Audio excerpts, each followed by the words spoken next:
Imagine risking everything to save a life, only to be accused of a crime you didn't commit. This is the story of Jackson, a homeless man who became a hero, but soon found himself in the fight of his life against powerful forces trying to bury the truth. What really happened the night of the fire? And how far will one man go to clear his name? Stay tuned, hit the like button, and don't forget to subscribe for more stories of courage, truth, and resilience. The cold wind whipped through the narrow alley, rustling loose papers and rattling the lids of trash cans. The city was alive, but it wasn't welcoming.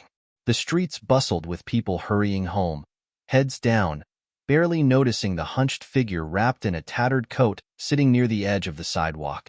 This was Jackson, a man whose eyes once gleamed with ambition but now reflected the harshness of a world that had forgotten him.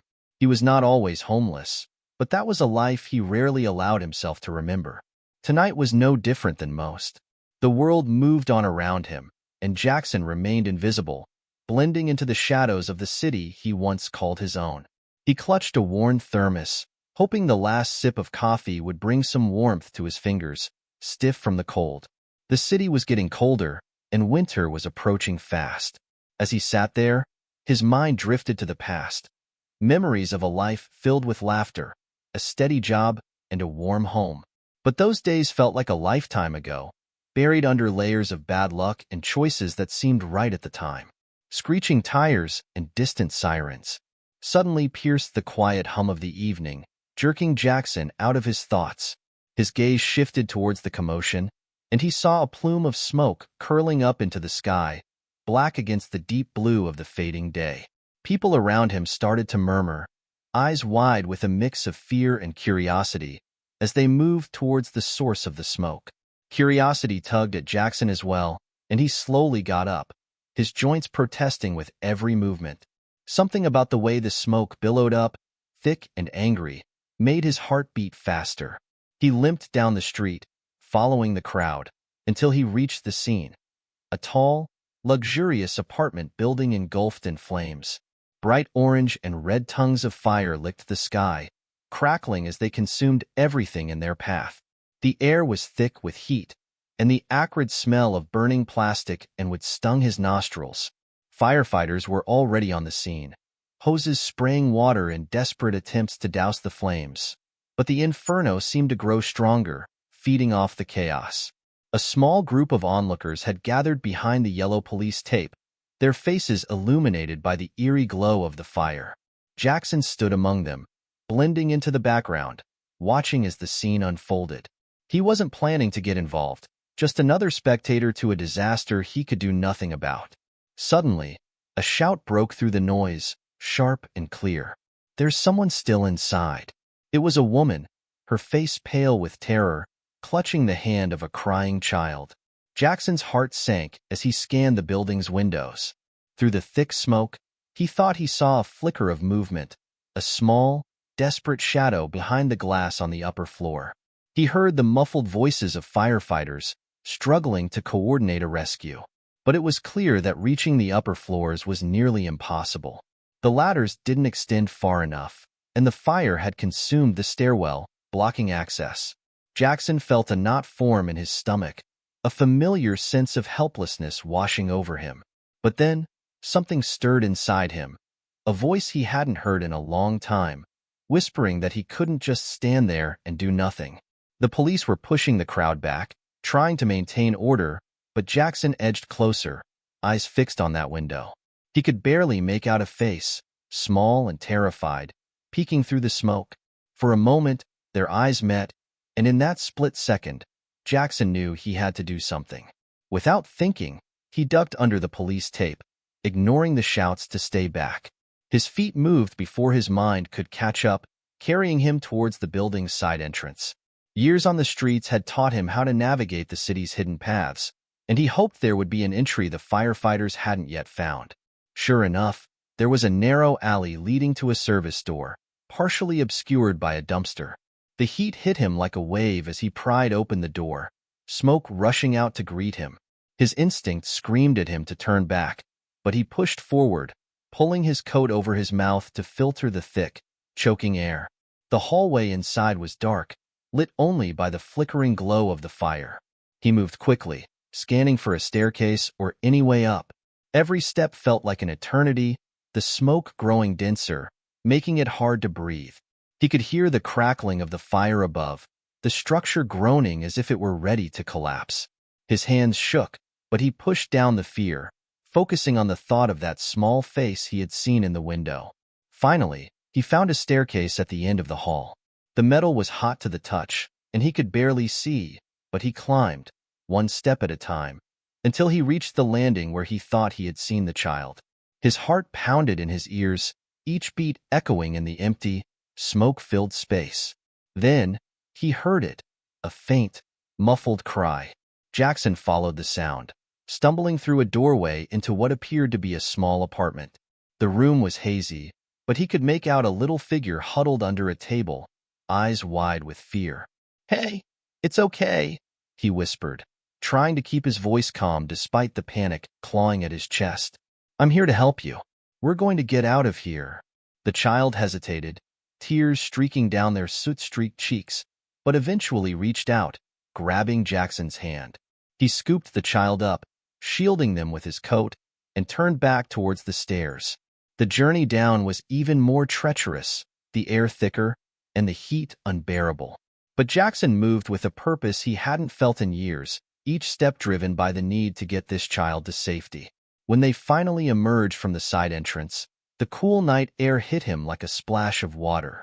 He staggered, the child still clinging to him, and collapsed onto the pavement, gasping for breath. Around them, the crowd erupted in cheers, but Jackson barely heard it. All he could think about was that they had made it out alive. As he handed the child over to a paramedic, he felt a strange sense of relief wash over him. But as he turned to leave, planning to slip back into the shadows, a voice stopped him. "You saved my daughter," the woman from earlier said, tears streaming down her face. "I don't even know how to thank you."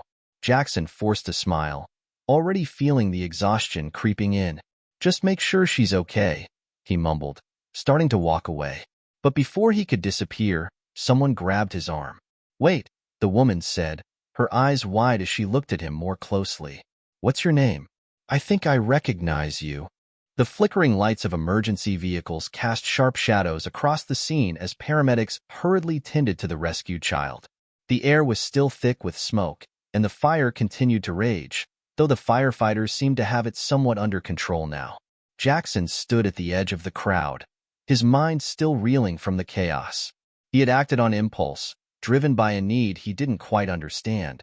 But now that the adrenaline was wearing off, he felt out of place and exposed. The woman who had stopped him earlier, now visibly calmer but still shaken, approached him with urgency. She was clutching her daughter's hand tightly, as if afraid to let go. "Please," she said, her voice trembling slightly, "I need to know your name. I'm sure I've seen you before." Jackson's instinct was to deny, to shake his head and walk away, but something in her eyes made him hesitate. "It's Jackson," he finally said, his voice barely above a whisper. "Just Jackson." The woman's eyes widened, and for a moment, it looked like she might say something else. But before she could, a police officer stepped forward, his expression stern. "Sir, I need you to come with me," the officer said, his tone leaving no room for argument. Jackson glanced at the officer, then back at the woman, confusion clouding his mind. "What? Why?" Jackson stammered, taking a step back. He felt a sudden chill, a familiar sense of dread creeping up his spine. He had been here before, not exactly here, but in a situation where the odds were stacked against him, where he was treated not as a hero, but as a problem to be dealt with. The officer moved closer, gripping Jackson's arm. "Just routine questions," he said, but the tightness of his grip suggested otherwise. "We need to understand how you got into the building. It's a crime scene, and we can't have people tampering with evidence." Jackson's heart sank. He had just risked his life to save a child, and now he was being treated like a suspect. "I was just trying to help," he said, his voice cracking. "That's all." The officer's expression remained unmoved. "You entered a dangerous area without authorization. We need to make sure everything is in order." With that, he started to lead Jackson away from the crowd, towards a police car parked at the edge of the street. People around them murmured, some with confusion, others with disapproval. A few had recorded Jackson's heroic act on their phones, and now they whispered to each other, wondering why the man who had just saved a life was being taken away. The woman who had recognized Jackson followed them, clearly distressed. "Wait, he saved my daughter," she called out, but the officer barely glanced in her direction. As Jackson was pushed into the back seat of the police car, he felt a familiar sense of helplessness wash over him. This wasn't how it was supposed to go. He had done the right thing, and yet, here he was, being treated as if he had done something wrong. He watched through the window as the paramedics continued to work, as the woman stood there, her daughter's hand still clutched in hers, looking confused and desperate. Inside the car, the officer began asking questions, his tone sharp.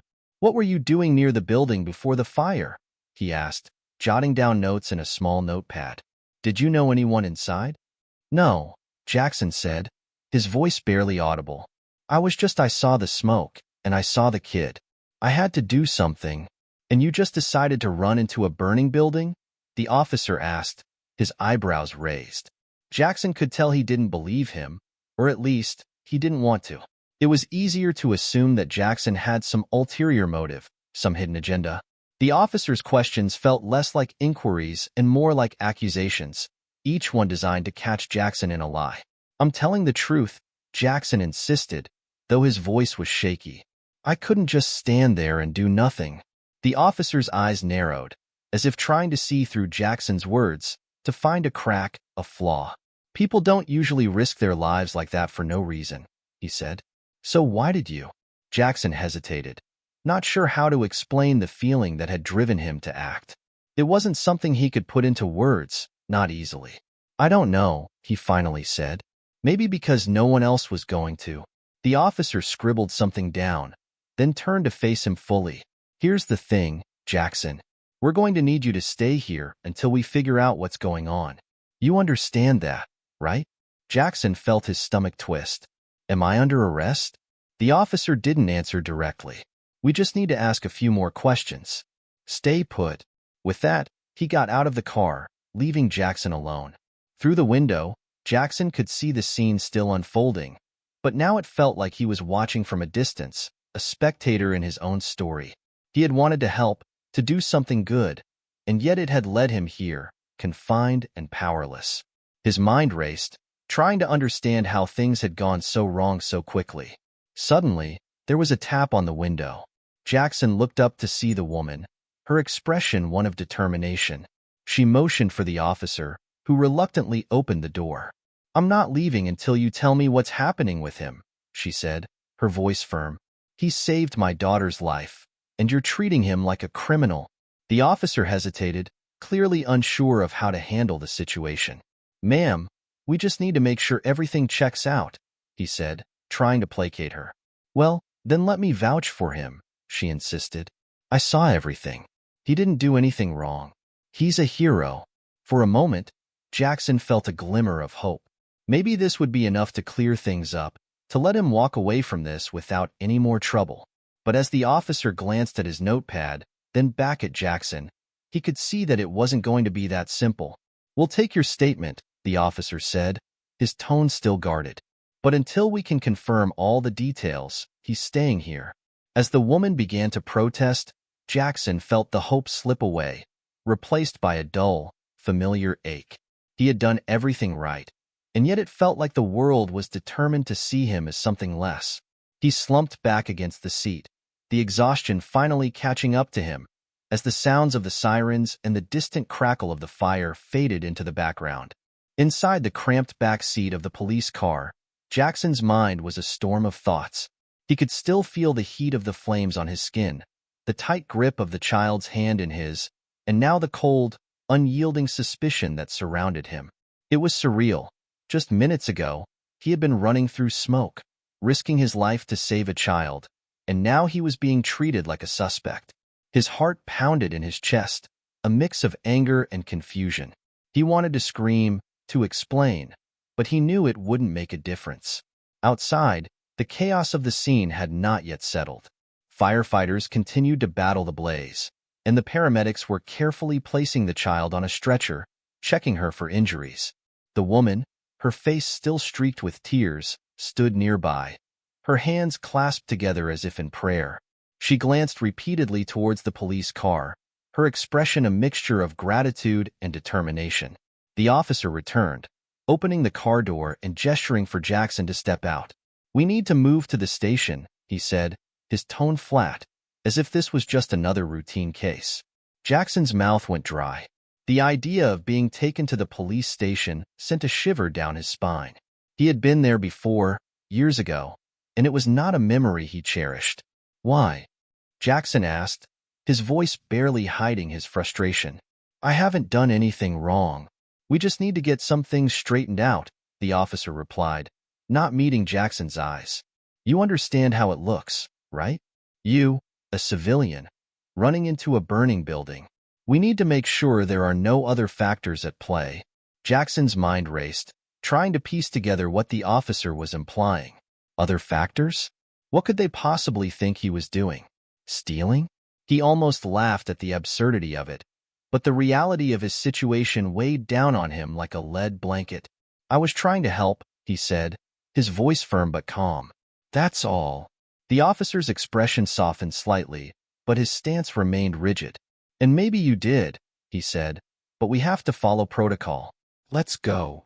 As the officer reached out to guide Jackson towards the waiting patrol car, the woman rushed over, blocking their path. "You're making a mistake," she said, her voice rising. "This man saved my daughter's life. If it wasn't for him, she wouldn't be standing here right now." Her words were powerful, but there was a crack in her voice, a hint of desperation that Jackson recognized. "Ma'am, I understand you're upset, but we need to make sure everything is in order," the officer said, trying to remain calm. "Please step aside." Jackson could see the conflict in the officer's eyes, the struggle between wanting to do the right thing and following a set of rules that left no room for exceptions. But he also saw something else, doubt, a flicker of discomfort that suggested maybe, just maybe, the officer wasn't entirely sure about what he was doing. The woman didn't move. "At least tell me where you're taking him," she demanded. "I want to make sure this doesn't get misunderstood." There was a pause, a tense moment where it seemed like everything might escalate, but then the officer sighed, the lines on his face softening. "Downtown precinct," he said. "If you have any concerns, you can follow us there." Jackson's head was spinning as they guided him to the car. He didn't resist, but his mind was a whirlpool of frustration, fear, and a gnawing sense of déjà vu. He had felt this way before, like he was being swept away by a tide he couldn't control. And yet, there was a part of him that was strangely calm, as if he had already accepted that things would always turn out this way. As they drove, the city blurred past the window, neon lights reflecting off the wet pavement. Jackson barely noticed. His thoughts drifted back to the woman's face, the look of recognition she had when she saw him. Who was she? And why did it feel like she knew more about him than he knew about himself? The car pulled up to the station, a squat, uninviting building that seemed to loom over him as they approached. The officer guided Jackson inside, through the metal detectors and into a sterile, brightly lit room that smelled faintly of disinfectant. Jackson was led to a chair and told to wait, the officer leaving him alone for the first time since the incident. As he sat there, Jackson felt the full weight of his exhaustion settle in. His muscles ached, his head throbbed, and his lungs still burned from the smoke. He closed his eyes, trying to block out the harsh fluorescent lights, and for a moment, he allowed himself to hope that this was all just a bad dream. But when he opened his eyes again, he was still there, still trapped in a situation he couldn't quite understand. After what felt like hours, but was probably only minutes, the door opened and the woman from the fire walked in, followed by another officer. This one was older, with a face that suggested he had seen everything the city had to offer, and then some. He sat down across from Jackson, his eyes scanning him up and down before he spoke. "We've spoken to a few witnesses, and it seems you acted heroically," the older officer said, his tone cautious. "But we need to understand why you were there in the first place. It's not every day someone risks their life like that." Jackson blinked, trying to process the question. "I was just passing by," he said, knowing how weak it sounded. I saw the fire, and I saw the kid. I couldn't just do nothing. The officer nodded, but his eyes remained sharp, searching. You don't have any connection to the building? No one inside you were trying to see? Jackson shook his head, a small sigh escaping his lips. No. Like I said, I was just trying to help. There was a pause, and then the officer leaned forward, his voice low and steady. Do you have a record, Mr. Jackson? The question hit him like a punch to the gut. Of course they would ask that. He hesitated, not wanting to answer, but knowing he had no choice. I've been in trouble before, he admitted, his voice barely a whisper. But not for something like this. The officer's expression didn't change, but there was a flicker of something. Understanding, perhaps, or maybe just tiredness. Look, you did a good thing tonight, he said, but we need to make sure this is as straightforward as it seems. You understand that, right? Jackson nodded, but inside, he felt hollow. He had expected gratitude, maybe even a thank you, but instead, he was being treated like a suspect, like he had something to hide. He thought back to the woman and her daughter, and for a brief moment, he wondered if he should have just stayed where he was, let someone else be the hero. As the older officer got up to leave, Jackson called out, his voice stronger than he expected. I just wanted to help, he said, his eyes meeting the officer's. That's all. The officer paused, turning back to look at him. Maybe so, he said softly, but sometimes, help comes with questions. The bright, sterile lights of the station flickered slightly, casting shadows on the chipped paint of the walls. Jackson sat alone in the interrogation room, his eyes fixed on the table in front of him. The room was silent, except for the faint hum of the air conditioning, but Jackson's mind was anything but quiet. It raced with questions, doubts, and a creeping sense of dread. He had done something good, something that should have been celebrated, but instead, it felt like he was back in a familiar, suffocating place, one where he was judged and misunderstood. As he waited, Jackson thought back to the woman he had seen earlier. Her face lingered in his mind, her desperate expression as she defended him, insisting that he was a hero. He didn't understand why she had recognized him, but there was something about her that seemed familiar, as if she was a part of a past he had long tried to forget. The door creaked open, and a young officer stepped in, carrying a cup of water. Here, she said, placing it in front of him. Her expression was softer than the others, almost apologetic. I thought you might need this. Jackson looked up, surprised by the gesture. Thanks, he muttered, taking the cup and sipping the cool water. It soothed his dry throat, but did little to ease the tightness in his chest. The young officer hesitated, glancing over her shoulder before speaking. I saw the footage, she said quietly, as if she wasn't sure she should be saying it at all. From the phones. You really did save that kid's life. I don't understand why they're treating you like this. Jackson's heart skipped a beat. They have footage? She nodded, her eyes wide. Yeah, people were recording. It's all over social media. Everyone's talking about it. For a moment, Jackson felt a flicker of hope. Maybe the footage would prove his intentions, show the world that he was just trying to help. But then, just as quickly, doubt crept back in. Would it really change anything? Would people see a hero, or would they see what they wanted to see? A man with a past, a man who didn't belong? Before Jackson could ask more, the door opened again, and the older officer from before entered, followed by another man Jackson didn't recognize. The newcomer was dressed sharply, with a suit that screamed authority, and he carried an air of impatience as if he had been dragged away from something more important. Mr. Jackson, the man said, his voice smooth and controlled. I'm Detective Hale. I've been asked to look into your case. He took a seat across from Jackson, setting a folder down on the table. We need to clarify a few things. I understand this has been a stressful evening, but I want to get to the bottom of it. Jackson felt a pang of anxiety as he watched Hale open the folder. The detective's eyes scanned the pages, but his expression remained unreadable. You have a record, Hale said, glancing up, for theft, among other things. Care to explain that? Jackson's stomach twisted. He hated talking about his past, especially with strangers who only seemed interested in the worst parts of it. That was a long time ago, he said, struggling to keep his voice steady. I've changed. Hale nodded, as if he had heard this kind of thing 100 times before. I'm sure you have.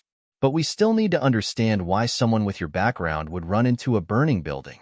People don't usually do that unless there's a reason. Jackson clenched his fists under the table, frustration boiling up inside him. I told you. I was just trying to help.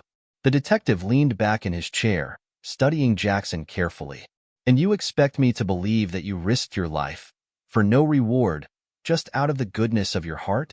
Yes, Jackson said, his voice firmer now. That's exactly what I'm saying.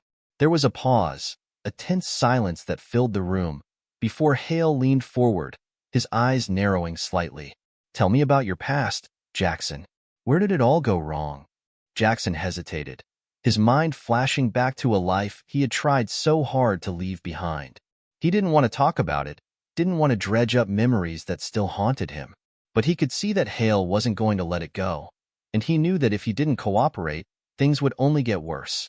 I had a job, a home, Jackson began, his voice low and hesitant. But I lost it all. Bad decisions, bad luck, it all fell apart. He didn't go into details about the drinking, the nights he spent on the streets, the people he lost along the way. He didn't think they would care about any of that. Not really. Hale listened, but there was no sympathy in his eyes. And now you're homeless, he said bluntly, living on the streets, doing what you can to get by. Jackson felt a surge of anger at the way Hale said it, as if it was something shameful, something to be looked down on. Yes, he said, forcing himself to stay calm. But that doesn't mean I don't care. That doesn't mean I wouldn't help someone if I could.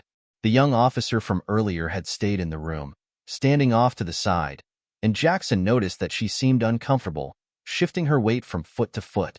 He wondered what she thought of all this, if she believed him, or if she was just as skeptical as the others. As Hale continued to press Jackson, the door opened once more, and Jackson's heart skipped a beat when he saw who walked in. It was the woman from the fire, and this time, she wasn't alone. She had brought her daughter, who was wrapped in a blanket, her eyes wide and curious as she looked around the room. The atmosphere in the room shifted instantly. Hale frowned, clearly not expecting the interruption, but the woman didn't seem to care. She marched straight up to the table, her eyes flashing with a mix of determination and anger. I don't know what you're trying to do here, she said, her voice steady but firm. But this man saved my daughter's life. He doesn't deserve to be treated like this. Hale opened his mouth to respond, but the woman cut him off. No, I'm not finished, she said, her voice rising. I don't know why you're dragging him through this, but I want you to understand something. If he hadn't been there, my daughter would be dead right now. Do you understand that? The room was silent, the weight of her words hanging in the air. Jackson could see the young officer nod slightly, as if to herself, and for the first time, he felt a flicker of hope. Maybe this would be enough to change things, to turn the tide in his favor. Detective Hale sighed, closing the folder. I understand, ma'am, he said, his tone measured. But we still have procedures to follow. If Mr. Jackson is as innocent as you say, then this will all be cleared up soon enough. The woman's eyes narrowed, but she didn't back down. Then I'll make sure it does, she said, her voice unwavering. Because I'm not going to let you punish a man for doing the right thing. As she spoke, Jackson felt a warmth spread through him, a sense of relief he hadn't felt in a long time. For so long, he had been fighting alone, struggling just to survive. But now, it seemed like someone was willing to stand up for him. He didn't know why or how this would end, but for the first time that night, he felt like maybe, just maybe, things could turn out okay. The interrogation room fell silent as the woman's words echoed, cutting through the tension. Jackson could hardly believe what was happening. For so long, he had been on his own, trying to navigate a world that seemed determined to keep him down. But now, someone was standing up for him, challenging the authority that had always loomed over him. Yet, as much as he wanted to cling to this newfound support, he knew it might not be enough to change the outcome. Detective Hale's expression was unreadable, a mask of calm that betrayed nothing of what he was thinking. He closed the folder in front of him, placing his hands flat on the table, as if weighing his next move carefully. I understand your concerns, ma'am, he said slowly, his voice measured. But we have protocols to follow. We can't make exceptions just because someone claims to be a hero. Jackson's heart sank. He could feel the glimmer of hope slipping through his fingers. The woman, however, was not deterred. She stepped forward, her eyes locked on Hale's, unflinching. I'm not asking for an exception, she said. I'm asking for common sense. You have witnesses, you have footage. What more do you need to see that this man is not a criminal? Hale hesitated, and for a moment, it seemed like he might relent. But then he turned his gaze back to Jackson, as if searching for something, some hint of guilt or deception. The fact is, Hale said, we have to be thorough. Mr. Jackson, I have to ask, do you have any idea why someone like you would be recognized by a woman like this? The question hung in the air, heavy and loaded. Jackson's brow furrowed in confusion. What do you mean, someone like me? He asked, his voice tense. He knew exactly what Hale was implying, but he needed to hear it out loud to understand just how deep the prejudice ran. The detective's eyes narrowed slightly. You've been living on the streets, drifting from place to place. You have a record. And yet, this woman insists she recognizes you. That doesn't strike you as odd? Jackson clenched his fists under the table, feeling the old, familiar anger start to bubble up. I don't know why she recognizes me, he said, trying to keep his voice steady. Maybe because I saved her daughter's life. Isn't that enough? Before Hale could respond, the woman interjected, her voice sharper than before. I'll tell you why I recognize him, she said, drawing everyone's attention. Years ago, he was one of the best project managers in a company I used to work with. He was respected, reliable, and hardworking. That's the man I remember. Not the man you're trying to paint him as. Jackson's breath caught in his throat. The room seemed to spin around him as he processed her words. Project manager. Respected. Reliable. She was talking about a life he had left behind. A version of himself he had almost forgotten. It was like hearing about a stranger, someone he used to know but hadn't thought about in years. The revelation took Detective Hale by surprise as well. He glanced at the woman, then back at Jackson, a flicker of curiosity in his eyes. Is that true, Mr. Jackson? He asked, his tone softer now, almost disbelieving. You were a project manager? Jackson hesitated, feeling the weight of his past bearing down on him. Yes, he said finally, his voice barely above a whisper. A long time ago. The room fell silent again, and for a moment, no one seemed to know what to say. The woman took a step closer to Jackson, her expression softening. I remember when things went wrong for you, she said quietly. I didn't know the details, but I heard you lost everything. I'm sorry. I'm so sorry. Jackson felt a lump form in his throat. He wanted to say something, to thank her for her kindness, but the words wouldn't come. He had spent so long trying to forget, trying to bury the pain of losing his job, his home, his sense of purpose. Hearing someone acknowledge it, to see that part of his life brought back to the surface, was almost too much to bear. Detective Hale cleared his throat, bringing the focus back to him. I appreciate you providing this context, he said to the woman, but it doesn't change the fact that we have to verify everything.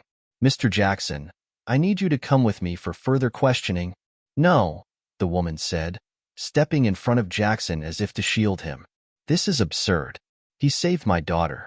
He risked his life when no one else would. Why can't you just let him go? Ma'am, please, Hale said, his patience wearing thin. You're making this more difficult than it needs to be.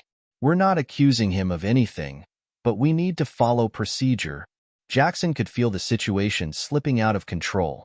The more the woman defended him, the more it felt like Hale was digging in, determined to find something, anything, that justified keeping Jackson under suspicion. It was as if the detective couldn't accept the idea that someone with Jackson's background could be capable of a selfless act. Just then, the door burst open, and another officer entered, his face flushed. Detective, you need to see this, he said, holding out a tablet. It's footage from the fire. It's gone viral. Hale took the tablet, his brow furrowing as he watched the video. Jackson couldn't see the screen, but he could tell from the way Hale's expression changed that it wasn't what he expected. What is it? Jackson asked, his curiosity piqued. Hale didn't respond immediately. He handed the tablet to the young officer, who brought it over to Jackson. As Jackson watched the footage, he saw himself running into the building, the flames roaring around him, the child clinging to him as he made his way back out. The angle of the video captured everything: the fear, the chaos, and the moment when he emerged from the smoke, holding the child close, shielding her from the worst of the heat. Jackson felt a strange mix of emotions as he watched. It was like seeing himself through someone else's eyes, seeing what he had done as if for the first time. He hadn't thought about it in the moment, hadn't considered how it might look to others. But now, watching it, he realized just how dangerous it had been, how close he had come to losing everything. The young officer looked up from the video, her eyes wide. "Sir, this video people are calling him a hero. They're saying he did what no one else would." Detective Hale's expression softened, and he glanced at Jackson, as if seeing him in a new light. "Maybe you are a hero, Jackson," he said quietly, "but that doesn't mean I can ignore the rules." Jackson felt his heart sink. Even after everything, even with the footage that clearly showed his actions, it still wasn't enough to erase the doubts, the prejudice. "So, what now?" he asked, his voice heavy with resignation. Hale was about to respond when the woman spoke up again, her voice calm but firm. "I'll tell you what happens now," she said. "I'm going to make sure everyone knows what this man did. I'm going to tell every reporter, every news outlet. And if you try to charge him with anything, I'll make sure they know that, too." The room was silent, the air thick with tension. Jackson could see the resolve in her eyes, and for the first time, he felt a flicker of hope. Maybe she could make a difference. Maybe her words would be enough to tip the scales, to make people see him not as a suspect, but as a person who had done something good. Detective Hale studied the woman for a moment, then sighed, the tension draining from his shoulders. "Fine," he said finally. "We'll let him go. But this isn't over. We still need to finish the investigation." As the woman nodded, Jackson felt a wave of relief wash over him. It wasn't a victory, not yet, but it was something. For now, it was enough. Detective Hale watched as Jackson was led out of the room, his thoughts swirling with a mix of frustration and doubt. This case had been routine at first, a potential trespassing incident, maybe even looting, but it had turned into something far more complicated. Hale prided himself on being thorough, on following every lead, but tonight, he felt as though he was losing control of the narrative, and he didn't like it. As he leaned back in his chair, he replayed the events of the past hour in his mind. The footage of Jackson rushing into the burning building had been a surprise, and even more surprising was the woman's staunch defense of him. People rarely stood up for strangers like that, especially not for someone who looked like Jackson. Hale hated to admit it, but he had made assumptions the moment he laid eyes on the man. Assumptions based on his appearance, his disheveled clothes, and his record. It was a habit he had developed over years on the force, a way to make quick judgments in situations where time was scarce. But this time, he was beginning to wonder if those judgments had been wrong. As he sat there, the door to the interrogation room opened, and the young officer from earlier, Officer Reynolds, stepped inside. She was holding a cup of coffee, her face tense. "Detective," she said, handing him the cup. "I thought you might need this." Hale took the cup, nodding in thanks. "It's been a long night," he muttered, staring into the dark liquid as if it held the answers he was looking for. "What do you think, Reynolds? Did we make a mistake?" Reynolds hesitated, clearly caught off guard by the question. She had been on the job long enough to know that detectives rarely asked for input from junior officers, especially not when it came to cases like this. But something about tonight felt different. "I think he did a good thing," she said carefully, "and I think we might have judged him too quickly." Hale's lips tightened. "You saw his record. Theft, trespassing, vagrancy. Doesn't exactly scream hero, does it?" "No, it doesn't," Reynolds admitted. "But people can change. And maybe he's not perfect, but that doesn't mean he didn't do something brave tonight." Hale sighed, running a hand through his hair. "It's not that simple," he said, his voice tinged with frustration. "We can't just ignore his past because he had a moment of courage. What if he did it for the wrong reasons? What if he was trying to get something out of it?" Reynolds frowned, clearly struggling to understand Hale's perspective. But he didn't. He saved a kid's life. Isn't that what matters? Hale set the cup down on the table, a little too forcefully. I wish it were that simple, he said, his voice rising. But when you've been doing this job as long as I have, you learn that people aren't always what they seem. I've seen people play the hero to hide their true intentions, to manipulate others into letting their guard down. How do we know that's not what's happening here? Reynolds looked at him, her expression thoughtful. With all due respect, sir, I don't think that's what this is. I think he just wanted to help. Hale stared at her, his jaw clenched. And if you're wrong? What if we let him go, and it turns out he's using this to cover something up? We have to be sure. Reynolds didn't respond immediately, but her silence spoke volumes. Hale could see the doubt in her eyes, and it mirrored the doubt that had been gnawing at him since he watched the footage. He knew she had a point, but he also knew that he couldn't afford to take chances. Not in his line of work.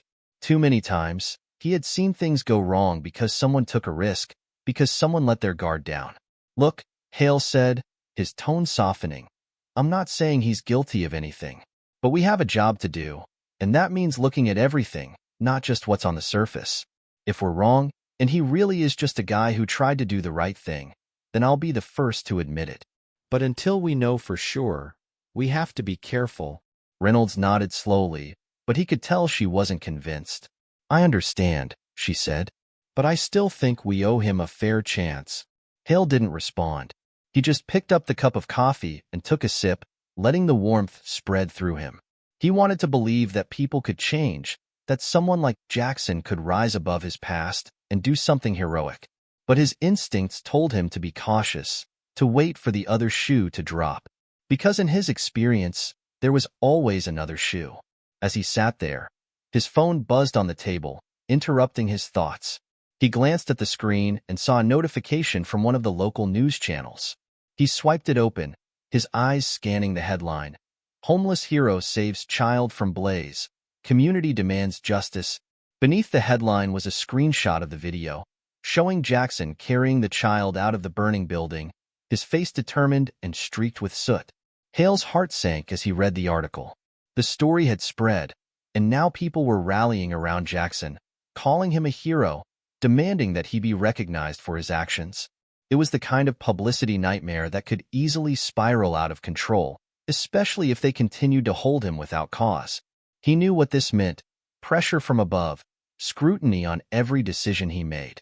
And the last thing he needed was to be caught on the wrong side of a story like this. He looked up at Reynolds, who was still standing there, watching him. You see this? He said, holding up his phone. This is why we have to be careful. The moment we let our guard down, everyone starts writing their own narrative. And if we're not careful, we lose control. Reynolds didn't say anything for a moment. Then she nodded, a look of quiet determination on her face. Maybe that's not a bad thing, she said softly. Maybe this time, the narrative is right. Hale set his phone down, his mind torn between the instincts that had kept him sharp all these years and the small, stubborn hope that maybe, just maybe, Jackson was exactly what he appeared to be. We'll see, he said finally, his voice barely above a whisper. But I'm not making any promises. As Reynolds left the room, Hale leaned back in his chair, staring at the closed folder in front of him. He had built a career on being cautious, on seeing through people's facades. But now, for the first time, he found himself questioning whether that caution was a strength or a weakness. And as he thought about Jackson, about the man who had run into a burning building to save a child he didn't even know, he wondered if he had been too quick to judge, too quick to assume the worst. But old habits die hard, and Hale knew it would take more than one act of bravery to change the way he saw the world. For now, he would keep doing what he did best, digging, questioning, and searching for the truth, even if it wasn't the truth people wanted to hear. Because that was his job, and he wasn't about to let sentiment get in the way of that. The morning light filtered through the blinds of the precinct, casting soft rays across the bustling station. Jackson sat in the lobby, his eyes bleary from lack of sleep, but his mind sharper than it had been in months. After hours of questioning, he had been allowed to wait outside while Detective Hale deliberated on his next steps. It felt surreal to be sitting there, a free man, even if only temporarily. For the first time in years, Jackson felt the world shifting, as if his actions had finally made a dent in the wall that separated him from everyone else. The story had spread fast. The video of Jackson's rescue had gone viral, shared thousands of times across social media, with headlines praising the homeless hero who risked everything to save a child. The outpouring of support had been overwhelming. People were talking about starting fundraisers, local businesses were offering help, and reporters had begun gathering outside the station, hoping to catch a glimpse of Jackson. But for every person who hailed him as a hero, there were others who questioned his motives, digging into his past and using it as ammunition to undermine his actions. Jackson had never been one for the spotlight, but now, whether he liked it or not, he was at the center of a story much larger than himself. As he waited, he thought back to the night before, to the fear in the child's eyes, the heat of the flames, and the desperate drive that had pushed him forward. He hadn't done it for recognition, hadn't expected anything in return. But now, the world had decided to thrust him into a role he wasn't sure he could live up to. The door to the interrogation room opened, and Detective Hale stepped out, his face unreadable. Jackson felt his heart rate quicken, bracing himself for whatever was about to come. Hale walked over to him, glancing around at the officers and onlookers who had gathered, before leaning in close. "We need to talk," he said, gesturing for Jackson to follow him outside. Jackson hesitated, glancing at the reporters through the glass doors, their cameras poised and ready. "What's going on?" he asked, his voice barely concealing his anxiety. "Am I free to go?" Hale's eyes flicked towards the crowd outside, then back to Jackson. "Let's step outside, away from the noise."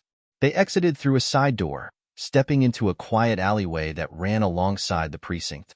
The air was cool, a stark contrast to the warmth of the sun that was just beginning to rise over the city.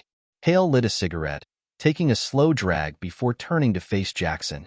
"I'm going to be straight with you," he said, exhaling a plume of smoke. "You've got a lot of people on your side right now. They're calling you a hero, and that's not something we can just ignore. But that doesn't mean everything is clear." Jackson's stomach tightened. "What do you mean?" "I mean, we're still looking into things," Hale said, his tone measured.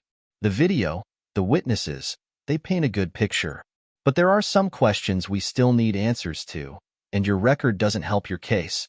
Jackson felt a familiar wave of frustration wash over him. "I've already told you everything. I wasn't trying to steal anything. I wasn't looking for trouble. I saw a kid in danger, and I did what I had to do." "I get that," Hale said, nodding, "and I want to believe you. But you have to understand, from where I'm standing, this looks complicated. We've had people in the past who did good things for the wrong reasons. People who used a situation to make themselves look better, to gain something. I need to be sure that's not what's happening here." Jackson shook his head, trying to suppress the anger bubbling up inside him. "What would I even have to gain? I live on the streets. I don't have anything." Hale studied him for a moment, his expression softening just slightly. "Maybe that's what makes this so hard to believe," he said quietly. "A man with nothing risking his life for a stranger, it doesn't happen every day." Before Jackson could respond, the sound of voices drifted over from the other end of the alley. A small group of reporters had found their way around, their cameras clicking as they approached. Jackson turned to leave, but Hale caught his arm, holding him back. "Wait," he said. "You should hear this." One of the reporters, a woman with a microphone in hand, stepped forward, her expression eager. "Mr. Jackson," she called out, "can you tell us why you did it? Why did you risk your life to save that child?" Jackson glanced at Hale, unsure of how to respond. "I didn't really think about it," he said slowly, his voice barely above a whisper. "I just knew I had to do something." The reporter's eyes lit up, and she took a step closer, the camera following her every move. "Do you see yourself as a hero?" she asked, pressing the microphone closer. "Or was there something else that motivated you?" Jackson hesitated, glancing at the reporters, then back at Hale. "I'm not a hero," he said finally. I was just trying to help." The reporters didn't seem satisfied with that answer, but they didn't push him further. Instead, they began shouting more questions, their voices overlapping. creating a cacophony of noise that echoed down the alley. Jackson felt overwhelmed, the world around him blurring as the questions continued to rain down.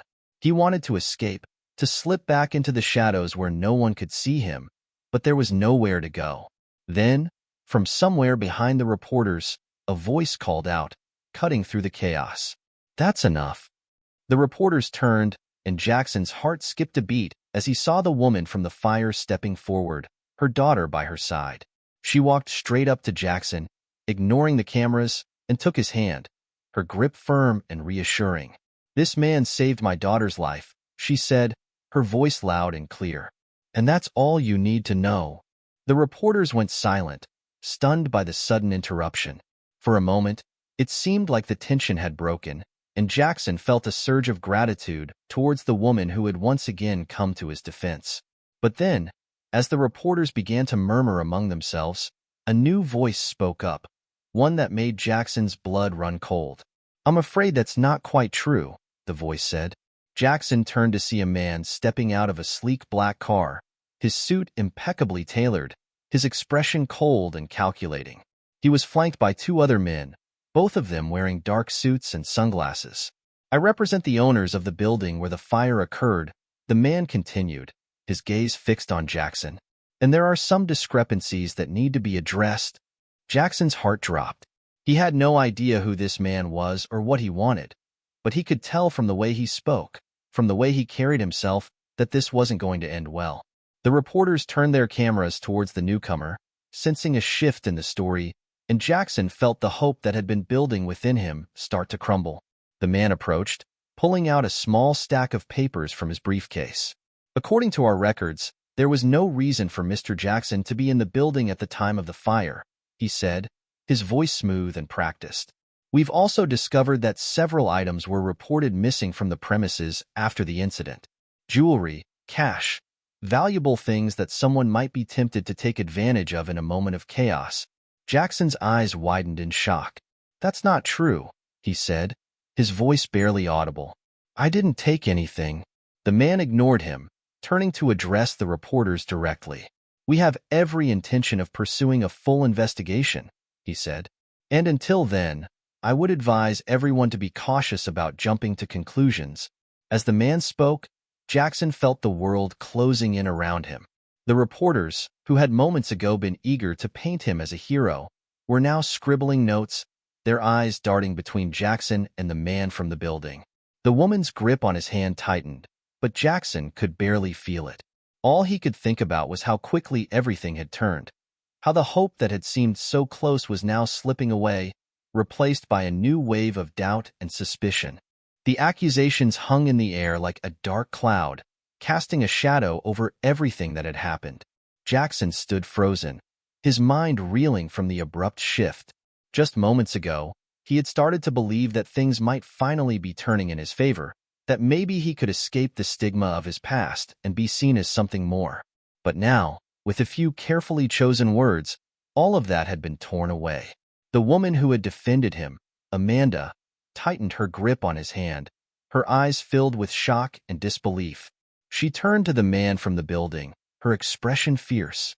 "This is absurd," she said, her voice trembling with anger. "I was there. I saw what happened. He didn't steal anything. He was trying to save my daughter." The man, who had introduced himself as Mr. Bennett, merely raised an eyebrow, his demeanor calm and composed. "I understand that you may have witnessed part of the incident, ma'am," he said, his tone polite but condescending. "But there are facts that we need to verify. And until we can account for everything, it's best not to make assumptions." Jackson could feel the eyes of the reporters on him, their cameras flashing, capturing every moment of this new development. He wanted to scream, to shout that he was innocent, but he knew that nothing he said would matter. The doubt had already been planted, and it was spreading fast.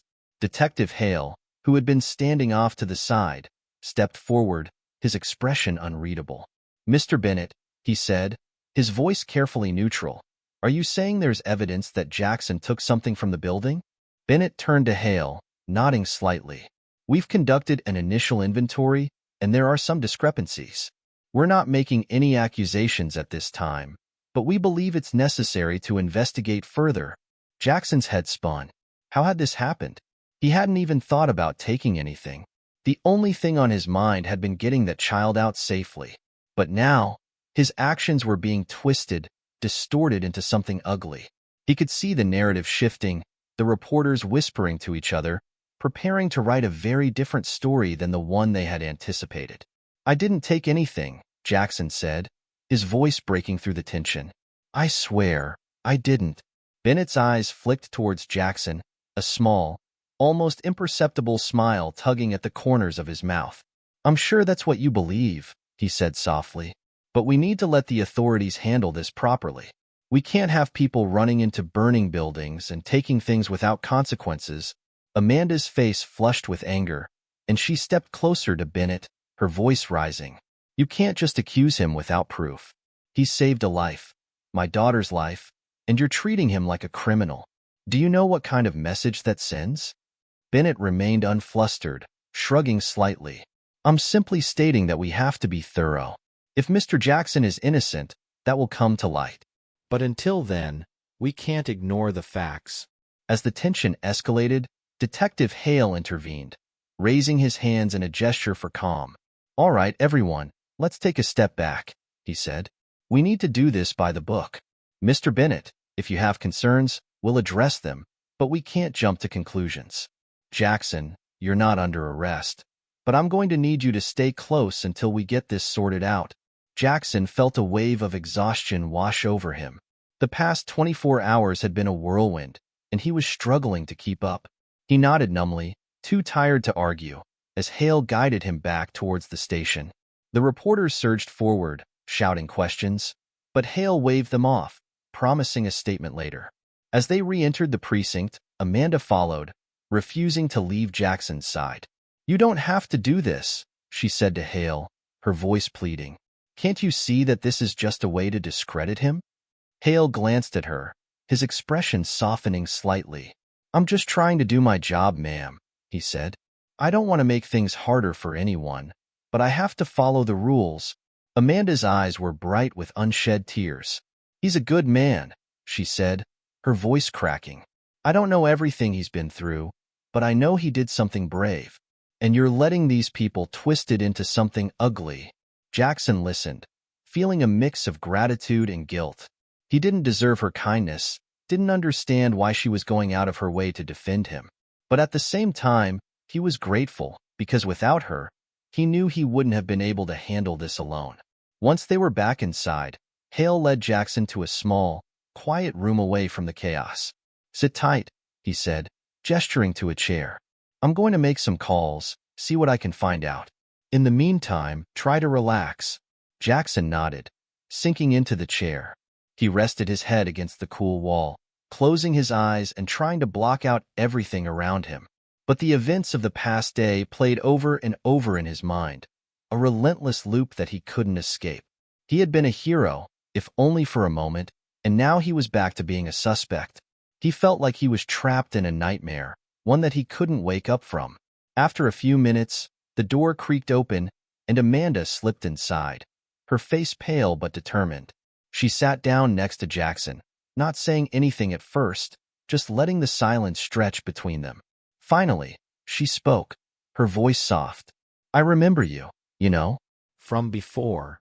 Jackson opened his eyes, turning to look at her. "From before?" Amanda nodded, her gaze distant. "You worked for a company my father used to do business with. I remember you because you were always kind, always willing to help. You didn't deserve what happened to you."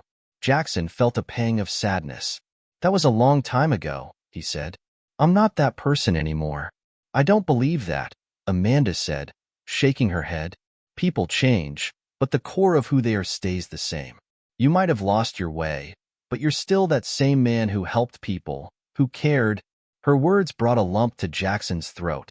He wanted to believe her, wanted to believe that he could still be the person she remembered, but so much had happened. So much had changed. "Why are you doing this?" he asked quietly. "Why are you helping me?" Amanda's eyes softened, and she reached out, placing her hand on his. "Because I owe you," she said. "Years ago, when my father's business was struggling, You went out of your way to help him. You didn't have to, but you did. And I never forgot that. Jackson blinked, taken aback. He had no memory of that. But then again, there were many things he had tried to forget. I didn't know, he stammered. I'm not going to let them ruin you, Amanda said, her voice firm. Not when I know who you really are. Jackson didn't know what to say. He had spent so long feeling like he was alone, like no one cared whether he lived or died, and now this woman, this stranger who somehow knew him, was fighting for him. It felt unreal, like a dream he would wake up from at any moment. But as he sat there, feeling the warmth of her hand in his, he allowed himself to hope. Maybe this time, things would be different. Maybe he wouldn't have to fight this battle alone.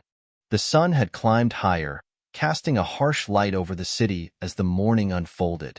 Inside the precinct, the tension was palpable, a sense of urgency seeping into every corner as phones rang incessantly and officers rushed to and fro. Jackson sat quietly in the small room, still reeling from the accusations, trying to process the latest turn of events. Amanda's presence beside him was a comfort, but even her steadfast support couldn't erase the fear that gnawed at his insides. Detective Hale entered the room, his face a mask of calm, but there was a tightness around his eyes that betrayed his anxiety. He was holding a folder, thick with papers, and Jackson's heart sank at the sight of it. Whatever was in that folder, it couldn't be good news. Jackson, we've got a situation, Hale said, closing the door behind him. He glanced briefly at Amanda but didn't ask her to leave, which was a small mercy Jackson appreciated. I've been looking into the claims made by Mr. Bennett, and it's more complicated than I thought.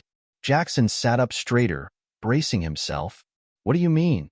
Hale hesitated, as if choosing his words carefully. The building where the fire happened belongs to a real estate conglomerate, Bennett's employers. They're claiming that several high-value items were missing after the fire, and they've provided surveillance footage that shows someone entering the building through a side entrance before the fire started. Jackson's stomach twisted. Are you saying they think I started the fire? Hale's eyes met his, and for a moment, Jackson saw a flash of sympathy there. They're not saying that directly, he replied, but they're suggesting that you might have been there for reasons other than rescuing a child. They think you might have been trying to steal something, and that maybe the fire was a cover-up. The room fell silent. Amanda looked at Hale in disbelief. That's ridiculous, she said, her voice rising. He risked his life to save my daughter. How can they twist it into something like this? I know it sounds far-fetched, Hale said, his tone placating, but they've got lawyers, and they're pushing hard. They've even filed a preliminary report suggesting the possibility of arson. Jackson felt like the air had been sucked out of the room. But I didn't do anything, he said, his voice barely above a whisper. I was just trying to help. Hale nodded. I believe you. But the evidence they're presenting makes it difficult. If their footage shows you entering the building before the fire, they can spin that however they want. And they're not just going to let this go. They're protecting their assets, and if that means making you look like the bad guy, they'll do it. Jackson slumped back in his chair, his mind a whirl of fear and confusion. How had things gone so wrong, so quickly? All he had done was try to help, and now it felt like he was trapped, caught in a web of lies and suspicions he couldn't escape. Amanda turned to Hale, her expression fierce.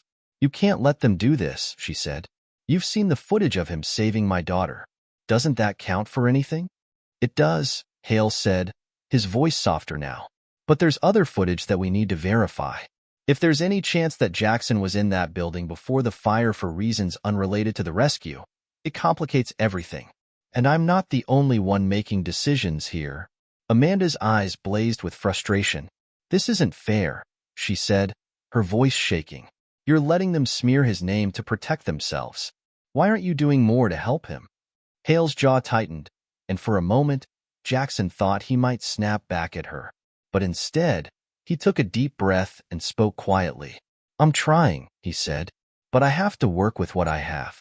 If I can prove that there's no connection between Jackson and any of the missing items, then we might have a case. But until then, we're at their mercy. Jackson felt a pang of despair. He had no idea what footage Bennett had, but he knew one thing for certain. He hadn't taken anything. Yet the way things were unfolding, It seemed like the truth didn't matter. The conglomerate was powerful, and if they wanted to make an example out of him, they had the resources to do it. As the three of them sat in silence, the door opened again, and Officer Reynolds stepped in, her expression grim. "Detective Hale," she said, "you need to see this. It's about the footage."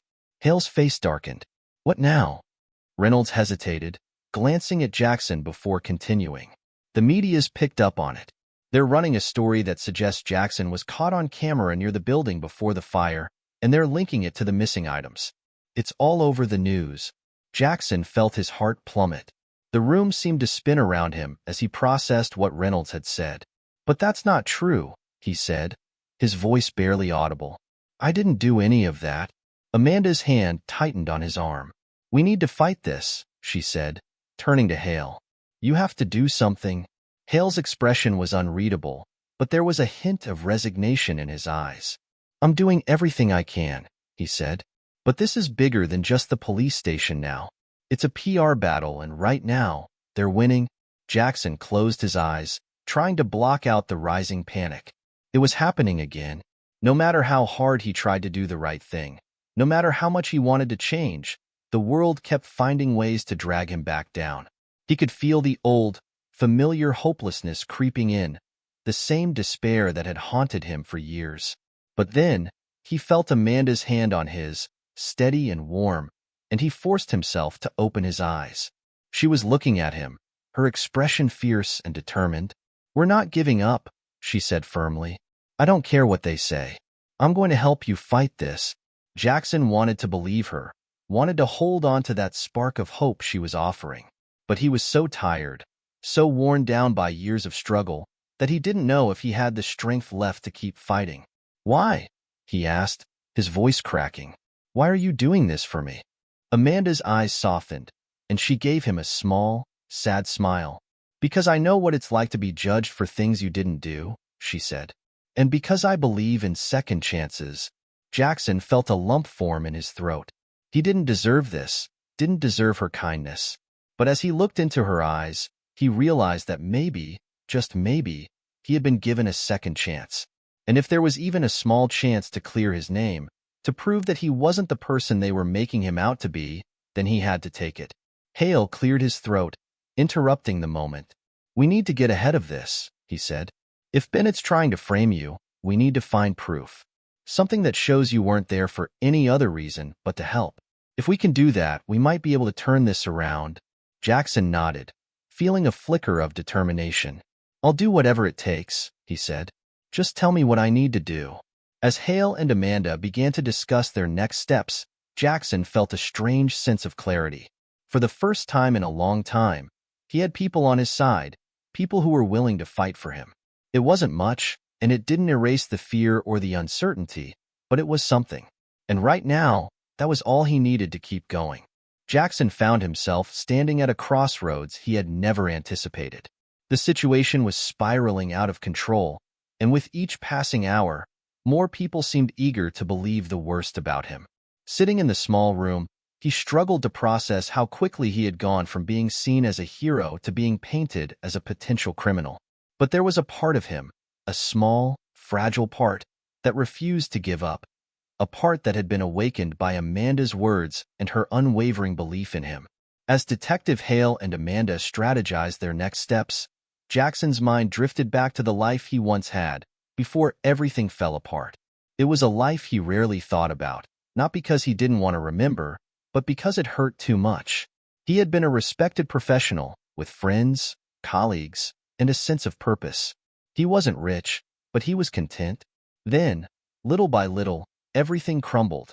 His job, his home, his sense of identity. It had taken years for him to reach rock bottom, and even longer to accept that he might never climb out of it. But now, for the first time in years, there was a flicker of hope. He didn't fully understand why Amanda was so determined to help him, but he was grateful. Her presence was like a lifeline, pulling him back from the edge. And yet, with that hope came fear. Fear that if he let himself believe things could get better, the disappointment would be even harder to bear. The door to the room opened, and Officer Reynolds stepped inside, her expression serious. "We might have something," she said, holding up a USB drive. One of our tech guys managed to pull some additional footage from the street cameras near the building. It's not much, but it might help. Hale took the drive, a spark of interest in his eyes. What did you find? Reynolds hesitated, glancing at Jackson. It shows Mr. Jackson approaching the building, but there's also someone else. A man in a dark hoodie, entering through a side door about 10 minutes before Jackson got there. We couldn't get a clear shot of his face, but he was carrying a bag. Jackson's heart skipped a beat. You think he might be the one who started the fire? It's possible, Reynolds said, but it's not enough to prove anything yet. If we can identify him, we might be able to connect the dots. For now, it just shows that you weren't the only one there. Hale's expression was thoughtful as he processed this new information. It's something, he said, but we need more. We need to find out who that guy is, and we need to do it fast. If Bennett's people get wind of this, they'll spin it in a way that makes you look even worse. Amanda, who had been quietly listening, spoke up. Can't we use this to our advantage? If the footage shows that Jackson wasn't alone, doesn't that create reasonable doubt? Hale nodded slowly. It does, but reasonable doubt isn't the same as proof of innocence. We need to find a way to turn the narrative around, to make people see Jackson for who he really is, not who they want to believe he is. The mention of his true self made Jackson's stomach churn. Who was he, really? He had spent so long trying to survive, trying to keep his head above water, that he wasn't sure he recognized himself anymore. But as he looked at Amanda, he saw something in her eyes, a reflection of the person he used to be, the person he had forgotten how to be. You said you remember me from before, Jackson said, turning to Amanda, but I don't understand why you're doing all of this. I'm not the same person I was back then. Amanda's eyes softened, and she took a step closer to him. I know you've been through a lot, she said gently, and I know it's hard to see past everything that's happened. But I remember the way you helped my father, the way you went out of your way to make sure he had what he needed, even when you didn't have to. That kind of kindness doesn't just disappear. It's still there, even if you can't see it. Jackson swallowed, struggling to hold back the emotion that threatened to overwhelm him. But I've made so many mistakes, he whispered. I've done things I'm not proud of. We all have, Amanda said, her voice firm but compassionate. But that doesn't mean we can't change. It doesn't mean we can't do better. The room was quiet for a moment, the weight of her words sinking in. Jackson wanted to believe her, wanted to believe that there was still a chance for redemption, but he had been burned so many times before. What if it's not enough? He asked, his voice barely audible. Amanda reached out and took his hand, her grip warm and steady. Then we'll keep fighting, she said, because you deserve better than this, and I'm not going to let them take that away from you. Jackson felt a lump form in his throat. He had spent so many years feeling invisible, like a ghost drifting through a world that didn't care whether he existed or not. But now, for the first time, someone was seeing him, truly seeing him, and it was almost too much to bear. Thank you, he said, his voice trembling. I don't know why, but thank you. As the moment lingered, Hale cleared his throat, breaking the silence. All right, we've got work to do, he said, his tone brisk but not unkind. Reynolds, I need you to follow up on that footage. See if you can get a better look at the guy in the hoodie. Jackson, if you can think of anything at all, that might help us identify him, now's the time. Jackson nodded, his mind racing. He didn't know who the man in the footage was, but the fact that someone else had been there gave him a glimmer of hope. If they could find this person, if they could prove that he wasn't acting alone, maybe the tide would start to turn. As Reynolds left to continue her investigation, Jackson and Amanda sat in the room, a quiet determination settling between them. It wasn't much, but it was a start. And for Jackson, that was more than he had dared hope for in a long time. Hours later, Amanda and Jackson walked out of the precinct. The media was still there, waiting for any updates. Amanda knew that if Bennett's conglomerate got wind of what they had uncovered, they would try to bury the information or twist it even further. So, she suggested they take matters into their own hands and go directly to the public. Jackson, I think we need to tell our own version of the story, she said, gripping his arm. If they're going to talk about you, they should hear the truth. Jackson hesitated, paralyzed by the fear of even more exposure. But he knew Amanda was right. If there was a chance to shift the narrative, he had to take it. "All right," he said finally. "Do what you think is best." Amanda smiled, and Jackson saw a glint of determination in her eyes that he hadn't seen in anyone for a long time. She turned to face the reporters, ready to fight once more. The sun dipped low in the sky, casting long shadows across the city as the day neared its end. Inside the precinct, the atmosphere was tense. Jackson sat in the waiting area, watching through the glass as Amanda spoke to a group of reporters gathered outside. Her voice was firm, her words carefully chosen, but he could see the strain in her posture. She was fighting for him, trying to turn the tide of public opinion, but it was a battle against powerful forces that were determined to see him fall. As Jackson waited, the door to the station swung open, and in walked Mr. Bennett, his suit immaculate, his expression cool and confident. He moved with a quiet authority, his eyes scanning the room until they landed on Jackson. For a moment, their gazes locked, and Jackson felt a chill run down his spine. Bennett approached, and as he got closer, Jackson could see the hint of a smirk playing at the edges of his mouth. "Mr. Jackson," Bennett said, his tone dripping with politeness. "It seems we meet again." Jackson felt a surge of anger, but he forced himself to remain calm. "What do you want?" he asked, his voice low. Bennett's smirk widened slightly. "I'm here to clear up a few misunderstandings. It seems there's been some confusion about what happened at the building. I'm sure you can appreciate the need for clarity." Jackson clenched his fists, fighting the urge to lash out. "There's no confusion," he said through gritted teeth. "I was there to help, nothing more." "Of course," Bennett said, nodding as if agreeing. "But the problem is, not everyone sees it that way. You see, the owners of the building are very concerned about the items that went missing during the fire. They've asked me to make sure that every possibility is explored, which is why I'm here." Jackson could feel the weight of Bennett's words, the implied threat hidden beneath the surface. "So, you're here to accuse me of something I didn't do?" Bennett's smile never wavered. "I'm here to ensure that justice is served, Mr. Jackson. If you're innocent, then you have nothing to worry about. But I must warn you, this investigation is going to get very thorough. And if there's anything at all, that suggests you had ulterior motives, it will come to light." Jackson's jaw tightened. He could see what Bennett was doing, trying to intimidate him, to make him doubt himself. But he refused to back down.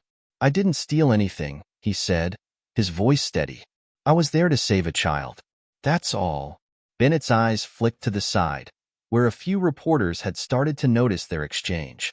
"I hope, for your sake, that's true," he said, his voice lowering to a whisper. "But let me give you some advice. Sometimes, the harder you fight, the worse it gets. Maybe it's time to think about what you really want out of this." Jackson narrowed his eyes, trying to read the subtext in Bennett's words. "What are you saying?"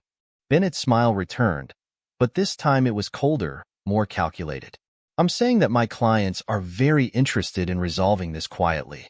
If you were to, say, cooperate with us, it could be mutually beneficial." Jackson's heart pounded in his chest. "You're trying to bribe me?" "Bribe?" Bennett said, feigning surprise.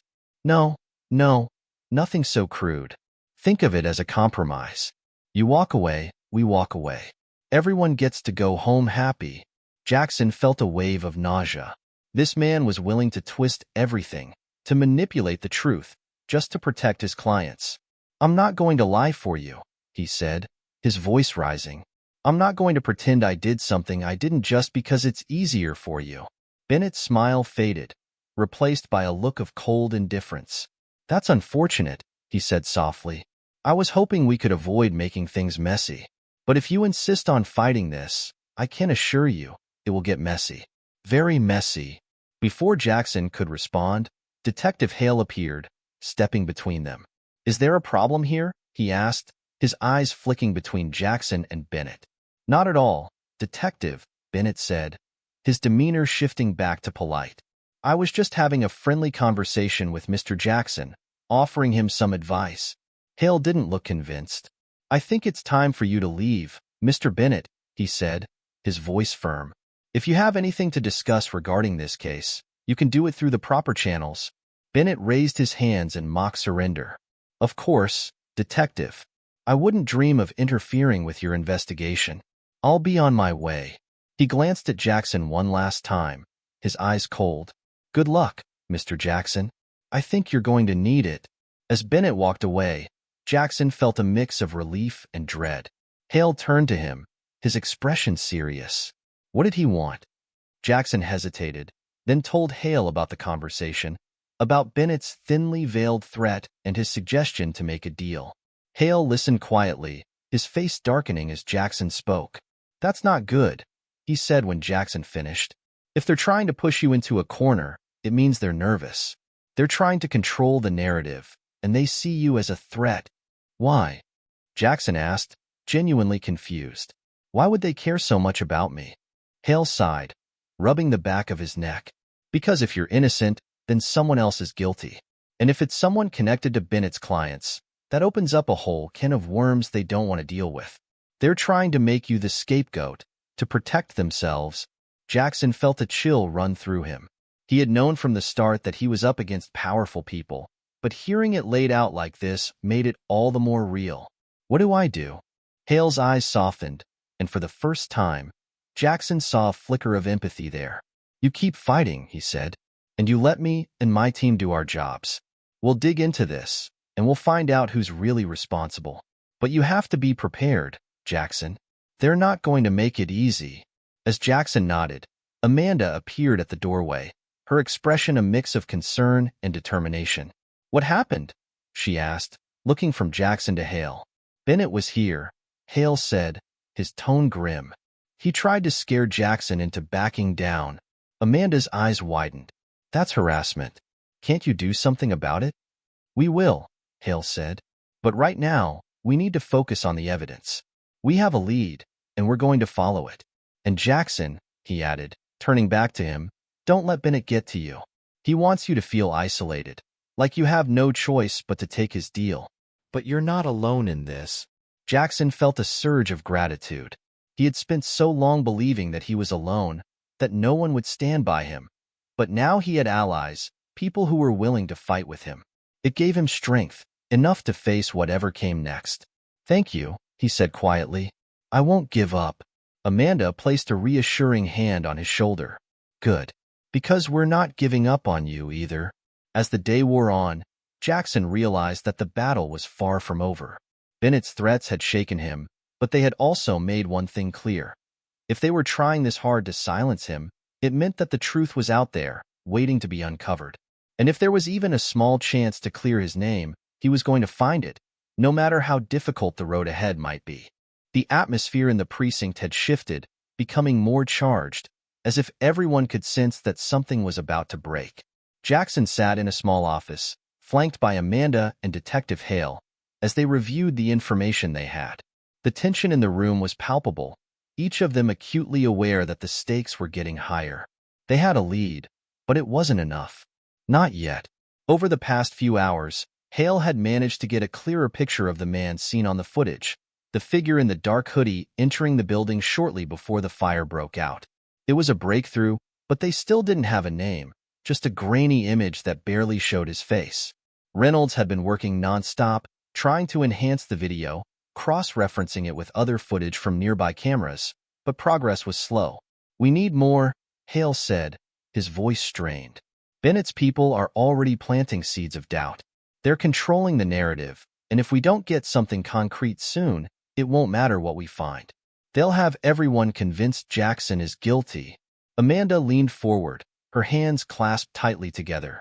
What about the footage from the other angles? Did you find anything that shows where this guy went after he entered the building? Hale sighed, running a hand through his hair. Reynolds is still going through it, but there's not much. He disappears into the side entrance, and that's it.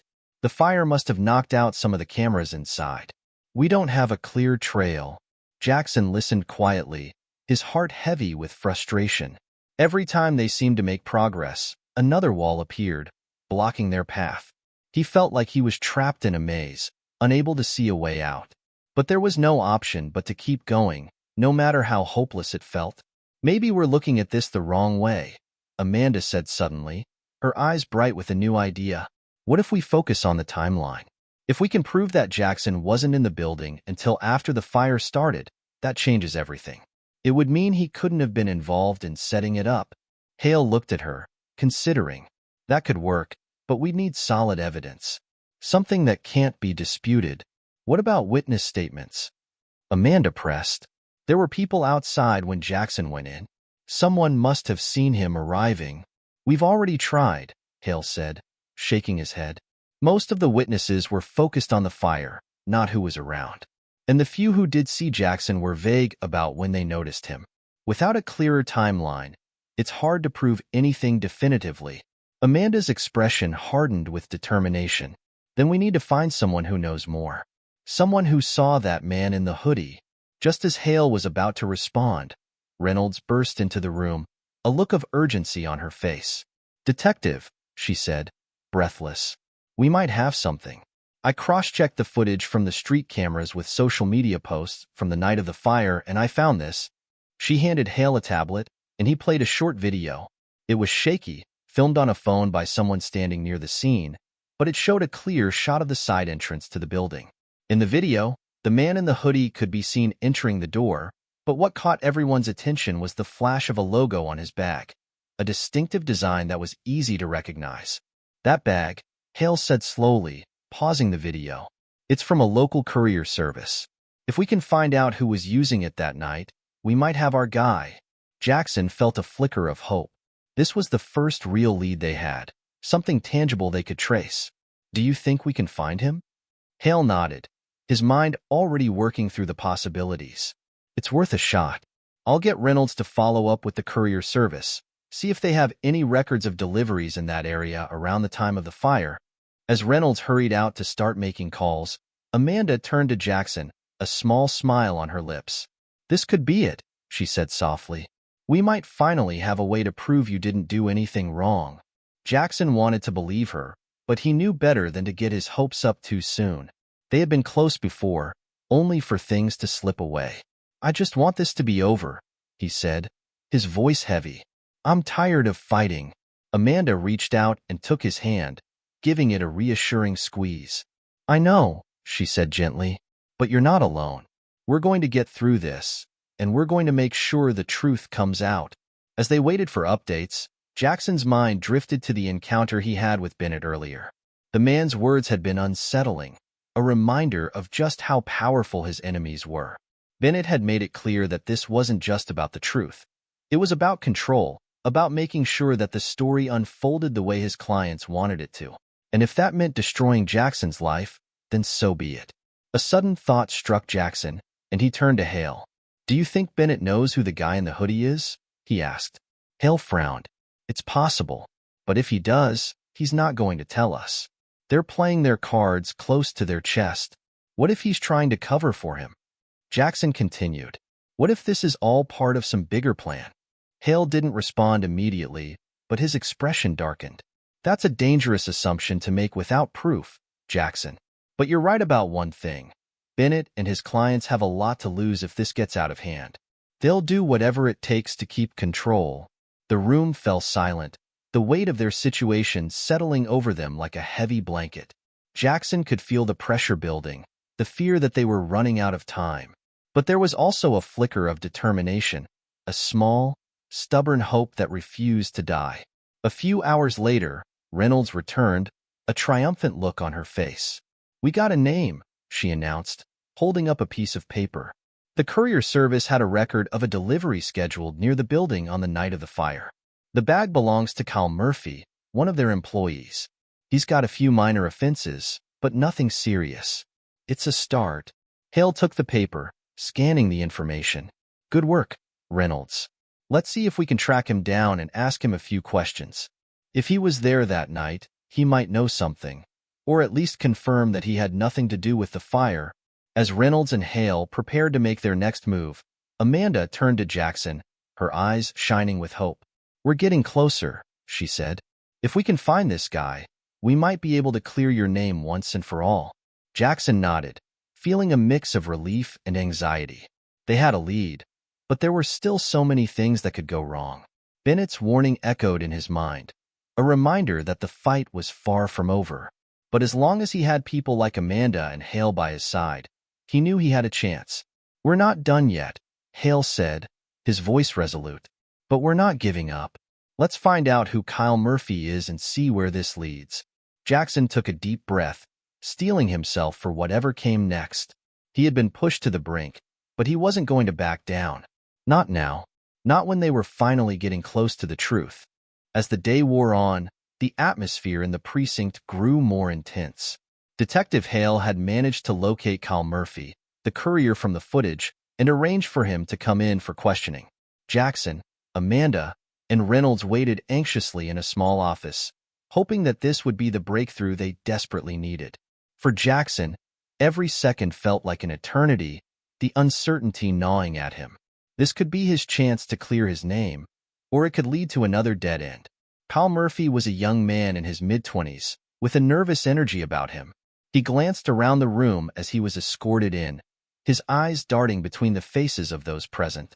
When he saw Hale, he offered a hesitant smile, but there was a guardedness in his posture, as if he knew he was stepping into something far bigger than he had anticipated. "Thank you for coming in, Kyle," Hale said, gesturing for him to take a seat. "We just have a few questions about the night of the fire." Kyle nodded, swallowing hard. "Sure, I'll do my best to help." Hale sat down across from him, his expression calm but focused. "You were working a delivery route near the building that night, correct?" "Yeah," Kyle said, nodding again.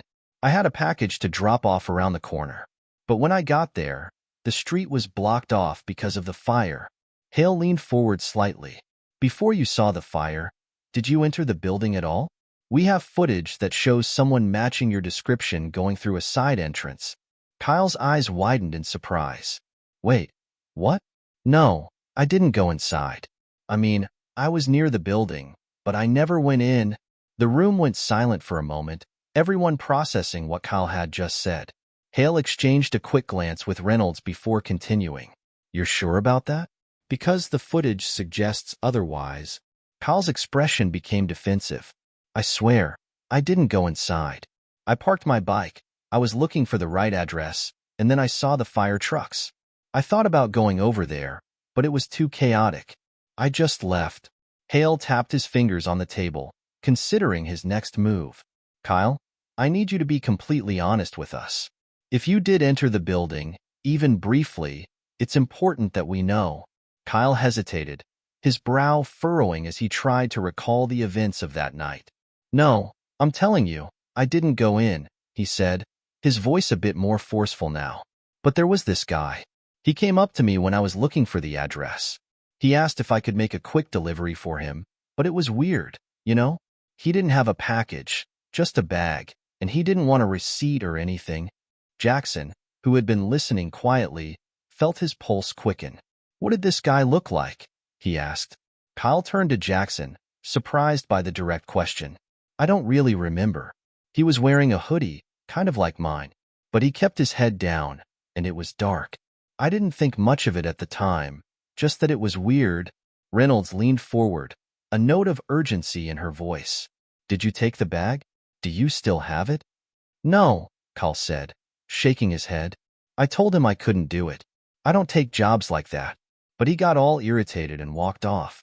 "That's when I saw the fire trucks coming, so I left." Hale's eyes narrowed, processing Kyle's story. "And you're certain you didn't see where he went?" Kyle hesitated, then nodded.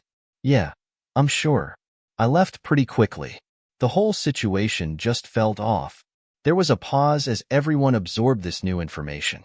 If Kyle was telling the truth, then the man in the hoodie was still unaccounted for, and he could be the key to everything. Jackson felt a glimmer of hope, but he also knew how easily hope could be shattered. They needed more than just Kyle's word. They needed to find this mysterious man. Hale nodded, his mind already turning to the next steps. "Thank you, Kyle. This has been helpful. We might need to ask you some more questions later, but for now, you're free to go." As Kyle left, Hale turned to Reynolds. "See if you can pull up any more footage from nearby cameras. If this guy approached Kyle, he might have been caught on another angle." Reynolds nodded and quickly left the room, leaving Jackson and Amanda alone with Hale. "What do we do now?" Jackson asked, his voice tight with anxiety. "This still doesn't prove anything. It's a lead," Hale said, "and it's better than nothing. We need to find this guy, and we need to do it fast. If we can track him down, we might be able to connect him to the missing items, or at least rule you out as a suspect." Jackson nodded, trying to hold onto the thin thread of hope. But just as they were beginning to plan their next move, the door to the room burst open, and Bennett strode in, followed by 2 police officers. His expression was dark, his eyes cold and unyielding. "What the hell is this?" Bennett demanded, his voice echoing through the room. "You're harassing innocent people now?" Hale stood up, his posture calm but assertive. "Mr. Bennett, we're conducting an investigation. If you have concerns, I suggest you take them up with the appropriate channels." "Oh, I will," Bennett said, his tone dripping with sarcasm. "But first, let me make something very clear. This little sideshow you're running ends now. My clients are getting impatient, and I'm tired of watching you waste everyone's time." Jackson felt his anger flare up, but Amanda grabbed his arm, silently urging him to stay calm. "What are you so afraid of, Bennett?" she asked, her voice steady. "Why are you trying so hard to stop this investigation?" Bennett's eyes flicked to Amanda, a flicker of annoyance crossing his face. "I'm not afraid of anything, Ms. Palmer. I'm simply protecting my client's interests. And right now, that means making sure this situation doesn't escalate any further." Hale took a step forward, his expression hardening. "You're not in charge here, Bennett. We're going to find out what happened, whether you like it or not." Bennett's smile was thin and cold. "I admire your persistence, detective. But let me give you a little piece of advice. You're fighting a losing battle. My clients have deep pockets and a lot of influence. If you keep pushing, they will push back, and I guarantee you won't like the results." Jackson couldn't stay silent any longer. "I don't care how much money your clients have," he said, his voice firm. "I'm not going to let you make me the scapegoat for this." Bennett's eyes locked onto Jackson's, and for a moment, the room felt like it was holding its breath. "You still think this is about you, don't you?" he said softly. "But you're just a piece of the puzzle, a small, replaceable part. If you insist on making this difficult, I will make sure you regret it." Before Jackson could respond, one of the officers with Bennett stepped forward, holding up a piece of paper. "Detective Hale, we have a warrant to seize all evidence related to this investigation. Effective immediately." Hale's face went pale. "What? On whose authority?" "On the authority of the court," Bennett said, his voice smooth. "My clients have secured an injunction, which means this investigation is now officially out of your hands." The room fell silent as the gravity of Bennett's words sank in. Jackson felt like the floor had been pulled out from under him, the fragile hope he had been clinging to slipping away. Bennett had managed to do exactly what he had warned. He had shut down the investigation, cutting off their only chance of finding the truth. As the officers began to gather the evidence, Hale turned to Bennett, his expression furious. "This isn't over," he said quietly. "You can stall us, but you can't stop the truth from coming out." Bennett's smile was triumphant. "We'll see about that," he said, before turning and walking out, leaving Jackson, Amanda, and Hale standing in stunned silence. The cold air of the night was a stark contrast to the heated tension inside the precinct. Jackson, Amanda, and Detective Hale stood in a dimly lit corner of the station, trying to come to terms with what had just happened. Bennett's sudden intervention had struck like a hammer blow, shattering their fragile hope. The investigation, their only chance to clear Jackson's name, had been effectively shut down. It was as if a door had been slammed in their faces, and Jackson felt a familiar sense of despair creeping back in. "How did he do it?" Jackson muttered, his voice shaking with frustration. "How can he just come in and stop everything like that?" Hale ran a hand over his face, clearly exhausted. "Money and power, Jackson," he said quietly. "People like Bennett and his clients know how to manipulate the system. They can make things happen, get judges to issue orders, and tie everything up in legal red tape. It doesn't mean they're right, but it makes it a lot harder for us to fight back." Amanda's face was pale, but her eyes were still burning with determination. "So what do we do now?" she asked. We can't just let them get away with this. Hale looked at her, and Jackson could see the struggle in his eyes. I don't know, he admitted. They've got the law on their side now. We could try to challenge the injunction, but that could take weeks, maybe months. And by then, any evidence we might have found could be gone. Jackson felt a heavy weight settle in his chest. He had come so close, closer than he had in years, to finding a way out of the nightmare his life had become. But now it was slipping away, and there was nothing he could do to stop it. He had spent so long fighting, but no matter how hard he tried, it felt like the world was determined to keep him down. Amanda stepped closer to him, her voice low but firm. No, she said. I refuse to believe this is the end. There has to be something we can do, some way to get the truth out. Jackson looked at her, his eyes filled with a mix of gratitude and sadness. I appreciate everything you've done, Amanda, he said softly. But maybe it's time to face the truth. Bennett was right about one thing. I'm just a small piece. I don't have the power to fight this. Then we make them see that you're more than that, Amanda said, her voice fierce. You're not just a piece, Jackson. You're a person who did something brave, something no one else would do. And I'm not going to let them turn that into a lie. Jackson was about to respond when Hale's phone buzzed, interrupting the moment. He glanced at the screen, his brow furrowing. It's Reynolds, he said, answering the call. Reynolds, what's going on? The voice on the other end was muffled, but Jackson could hear the urgency in it. Hale's expression changed as he listened, a mix of surprise and confusion crossing his face. Wait, slow down, he said. What did you find? Amanda and Jackson exchanged a nervous glance as they waited for Hale to finish the call. When he finally hung up, he looked at them, his eyes wide. Reynolds kept digging, even after Bennett's people took the evidence, he said. She went through some of the social media posts from the night of the fire, and she found something. A video, posted by a local resident. It's blurry, but it shows the man in the hoodie, and he's carrying the same bag Kyle mentioned. Jackson's heart skipped a beat. So we have proof? Not quite, Hale said, shaking his head. The video's not clear enough to identify him, but it confirms that someone else was there, and that he was carrying something. If we can find this guy, we might still have a chance. But how? Amanda asked, her voice tinged with frustration. Bennett's already made sure we can't investigate through the official channels. They'll shut us down the second we try to push this. Hale's expression was grim, but there was a glint of defiance in his eyes. Then we go outside the system, he said. We take this directly to the public. Jackson frowned, confused. What do you mean? I mean we use the same tools Bennett's been using against us, Hale said. The media, social media, public opinion. We put the pressure on him and his clients. If we can get the public to see that there's more to this story, it'll be a lot harder for them to keep shutting us down. Amanda's eyes lit up with understanding. You're saying we make this go viral, she said. We show people the footage, tell them what's really happening, and force Bennett to respond. Exactly, Hale said. Bennett's whole strategy relies on keeping this quiet, controlling the narrative. If we take that control away from him, he loses his advantage. Jackson felt a flicker of hope. It was a risky plan, and it could backfire, but it was also the only option they had left. Do you really think it'll work? He asked. I don't know, Hale admitted, but it's worth a shot. If we can get people talking, if we can make enough noise, someone will listen. And maybe, just maybe, we'll find someone who can help us get the evidence we need. Amanda nodded, her expression resolute.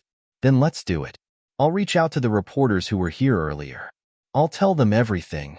Hale smiled, and for the first time in hours, Jackson saw a glimmer of optimism in his eyes. I'll work on getting that video out there, he said. We'll need to be careful, make sure it doesn't get taken down. But if we can get enough eyes on it, we might be able to build the momentum we need.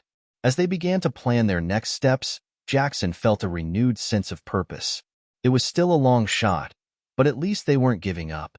For the first time in years, he wasn't just waiting for things to happen to him. He was taking action, fighting back. And he wasn't alone.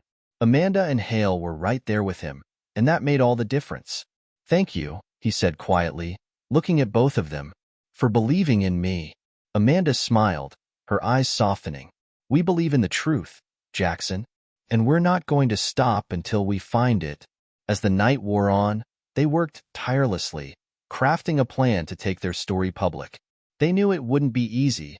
Bennett would try to discredit them, and there was always the risk that the public wouldn't care. But they had to try. Jackson had spent too long hiding, letting the world define him by his past mistakes.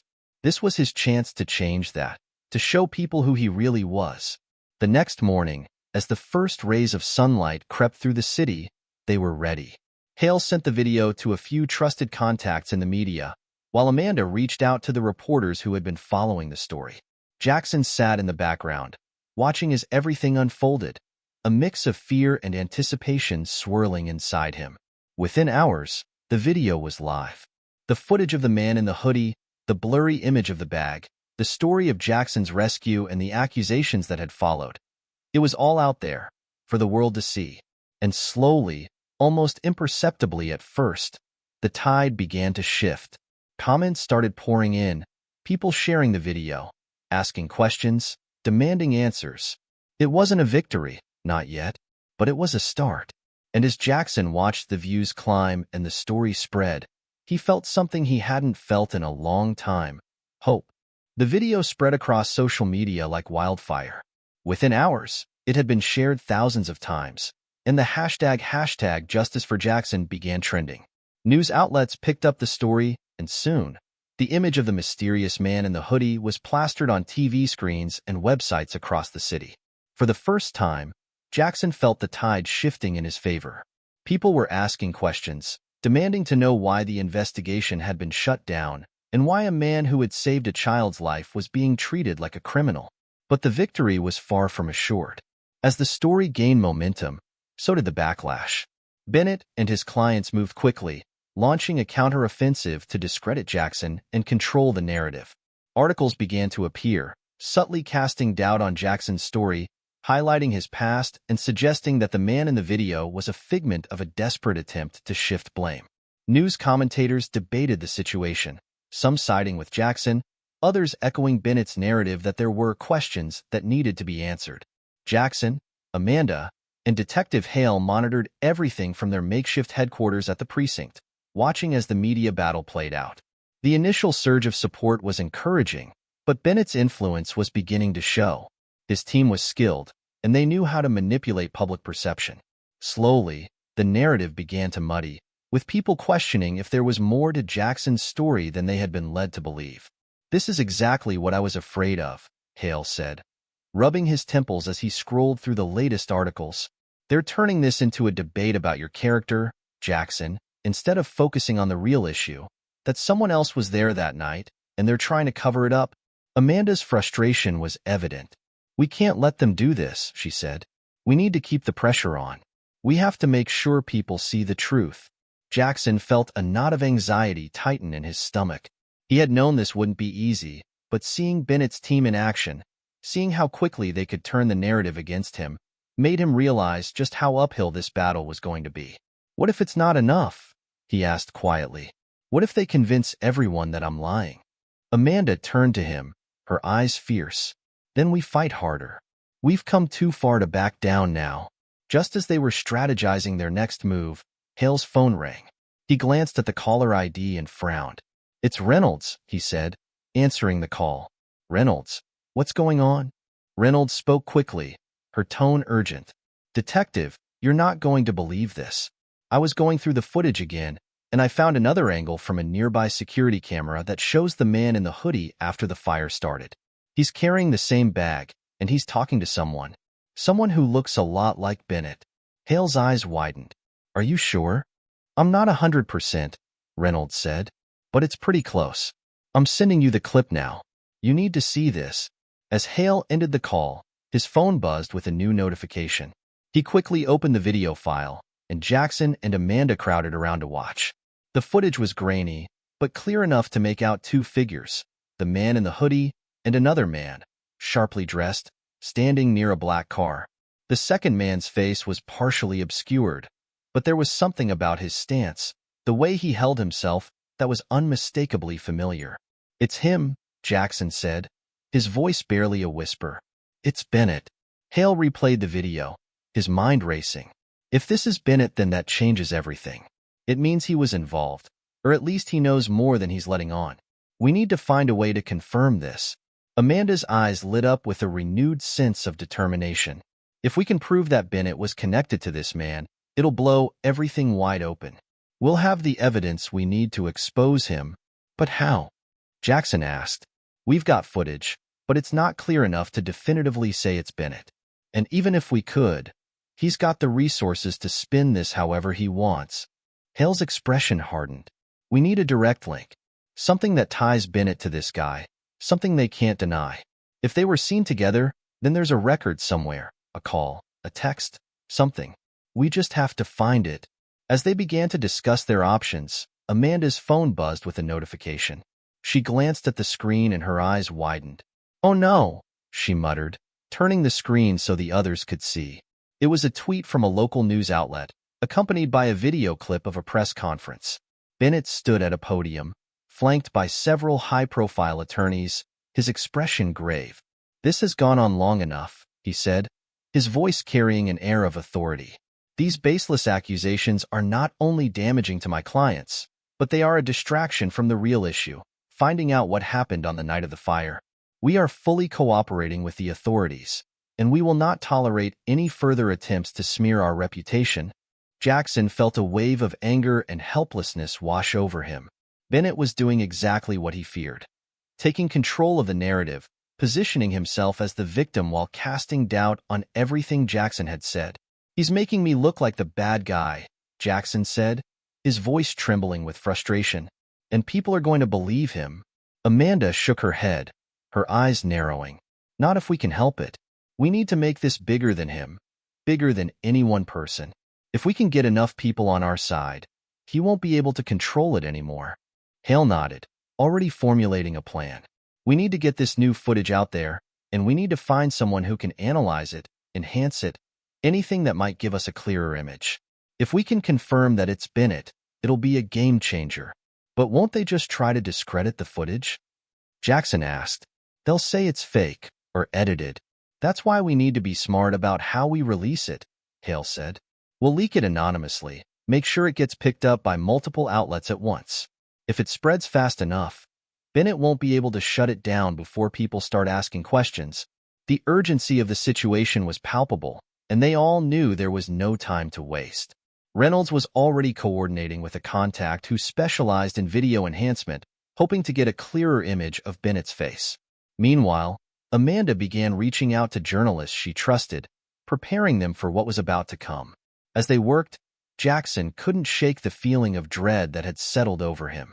Bennett was powerful, and he had already shown that he was willing to do whatever it took to protect his interests. If they were going to take him down, they would have to be careful, and they would have to be ready for whatever came next. Hours later, as the city began to quiet down for the night, a new version of the video clip appeared online. The enhanced footage was still grainy, but it was clear enough to make out Bennett's distinctive features. Within minutes, it was being shared across social media, with users tagging Bennett and demanding answers. The response was immediate. News outlets picked up the story, and reporters began bombarding Bennett's office with requests for comment. For the first time, it felt like the truth was starting to break through, like they were finally getting the upper hand.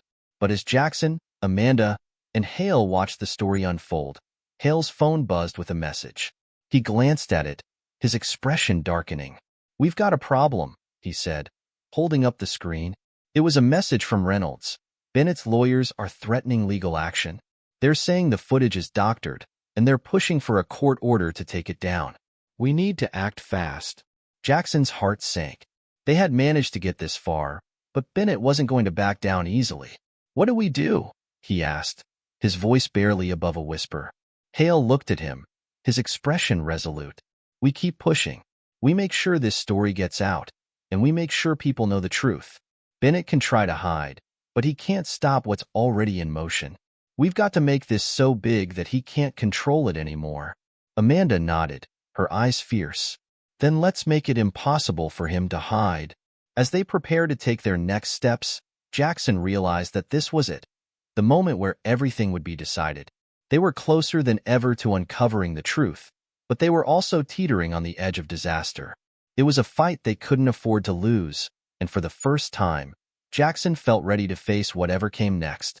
The pressure was mounting, and the tension was palpable as Jackson, Amanda, and Detective Hale gathered around a computer screen, watching the fallout from their latest move. The enhanced video had gone viral, and the public outcry was growing louder by the minute.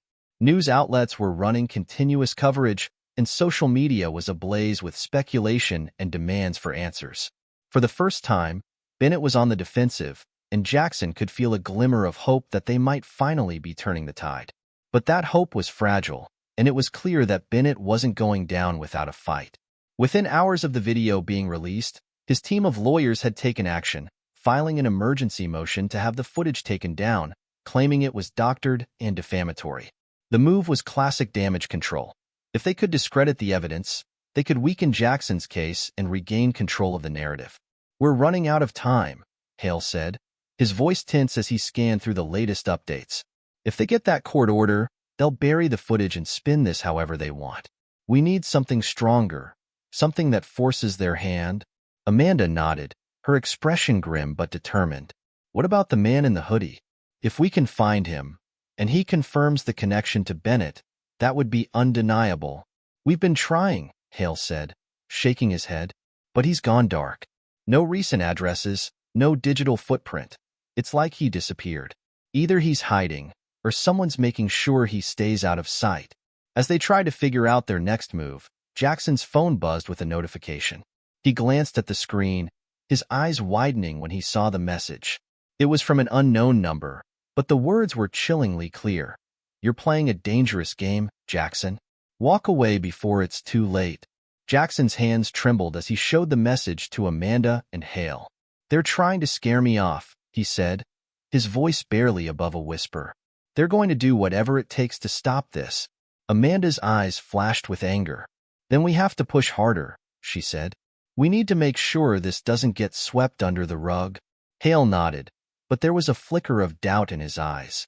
"I'm with you," he said, "but we have to be smart. If we're not careful, Bennett's people could use this against us. They could make it look like we're the ones manipulating the story."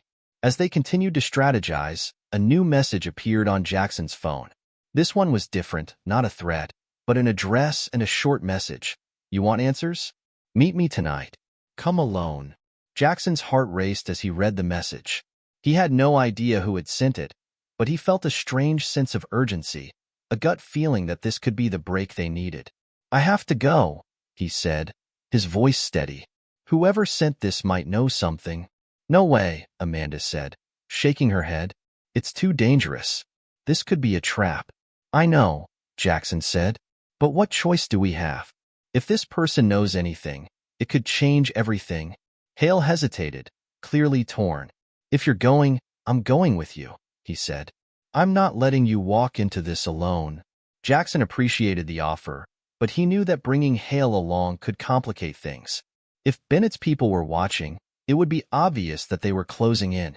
"I'll go alone," he said, "but I'll keep my phone on, and you can track my location. If anything goes wrong, you'll know where to find me."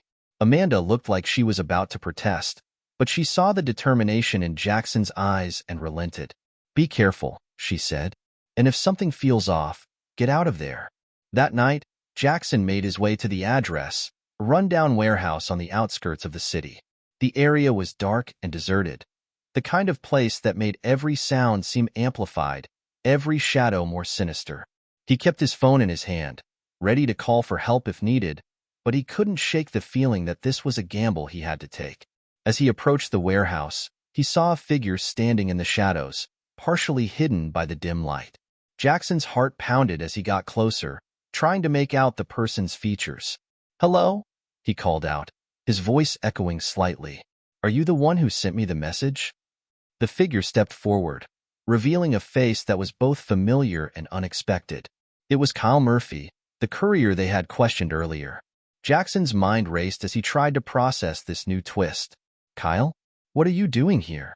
Kyle glanced around nervously, as if expecting someone to jump out at any moment. "I shouldn't be here," he said, his voice low. "But I saw the news, and I knew I had to tell you the truth. Jackson stepped closer, his curiosity piqued. What truth? Kyle hesitated, glancing over his shoulder before speaking. That night, I wasn't just there for a delivery. Bennett hired me to drop off something. I don't know what it was, but he paid me extra to keep it quiet. When I got to the building, I saw the guy in the hoodie, and he told me to leave. I didn't think much of it at the time, but after everything that's happened, I can't stay quiet anymore. Jackson's mind reeled as he processed what Kyle was saying. Are you saying Bennett was involved in setting up the fire? I don't know for sure, Kyle said, his voice shaky. But I know he was there, and he was giving orders. He's trying to cover it up, but I'm done being part of it. If they find out I talked to you, I'm screwed, but you need to know. Jackson felt a mix of relief and dread. They finally had a direct link to Bennett, but it was tenuous, and getting Kyle to testify would be risky. Will you tell the police what you just told me? He asked. Kyle hesitated, fear evident in his eyes. I don't know. Bennett's people, they don't play around. If they find out, I'm done. I understand, Jackson said, trying to sound reassuring. But if you don't come forward, they'll keep getting away with it. This is our chance to stop them. Before Kyle could respond, the sound of tires screeching echoed through the alley, and a black car sped towards them, headlights glaring. Jackson barely had time to react before the car skidded to a stop, and two men jumped out, grabbing Kyle. Run! Kyle shouted, struggling against their grip. Get out of here! Jackson's instincts kicked in, and he turned to flee, but not before he caught a glimpse of the driver. Bennett, his face twisted in fury. As Jackson ran, he could hear Kyle's voice fading, shouting something unintelligible before being silenced. Breathless and terrified, Jackson sprinted until he was sure he wasn't being followed, then ducked into a dark alley to catch his breath. He pulled out his phone, hands shaking, and dialed Hale's number. Hale, it's me, he said, gasping for air. Bennett, he took Kyle. He's trying to shut him up. What? Hale's voice was sharp with alarm. Where are you? Jackson quickly gave his location, trying to steady his breathing. We need to find Kyle, he said. He knows everything. If Bennett gets to him, it's over. We're on our way, Hale said. Stay safe, Jackson. We'll find him. As Jackson hung up, he felt a surge of determination. He had been pushed around, threatened, and beaten down, but he wasn't going to let Bennett win. They were close, so close to exposing the truth, and he wasn't going to stop now. Whatever it took, he was going to see this through to the end. The events of the night had left Jackson shaken, but also more determined than ever. The image of Kyle being dragged away haunted him, a stark reminder of how far Bennett was willing to go to protect himself. Jackson knew that they were running out of time. If they didn't act fast, Bennett would make sure Kyle was silenced, and with him, any hope of exposing the truth.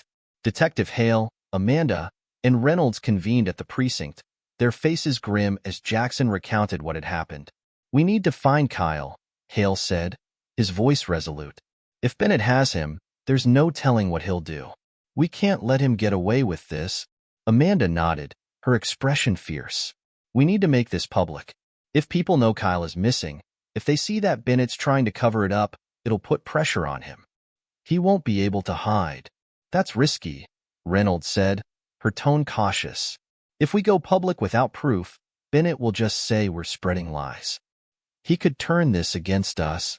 Jackson stepped forward, his hands trembling slightly but his voice steady. We don't have a choice. We need to force his hand. If we can make enough noise, maybe we can flush Bennett out, make him show his cards. Hale considered this for a moment, then nodded. All right, let's make sure we do this right. We need to make it clear that we have evidence, that we know Bennett is involved.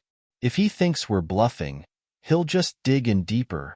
Over the next few hours, they worked tirelessly, coordinating with journalists, sharing the enhanced footage, and highlighting the connection between Bennett and the mysterious figure from the night of the fire. Amanda reached out to contacts she had built through her advocacy work, rallying support and urging people to demand answers. It was a risky move, but it was all they had left. As the sun began to rise, a new wave of headlines hit the internet. Businessman Bennett linked to night of fire. Whistleblower goes missing. News stations picked up the story, and within hours, The pressure on Bennett was palpable. Commentators debated the ethics of his actions, speculating about the extent of his involvement. For the first time, the narrative had shifted, and Bennett was on the defensive. But just as they began to think they were gaining ground, Hale received a message that made his heart drop. Bennett's lawyers are demanding a press conference. They're claiming to have evidence that discredits our footage.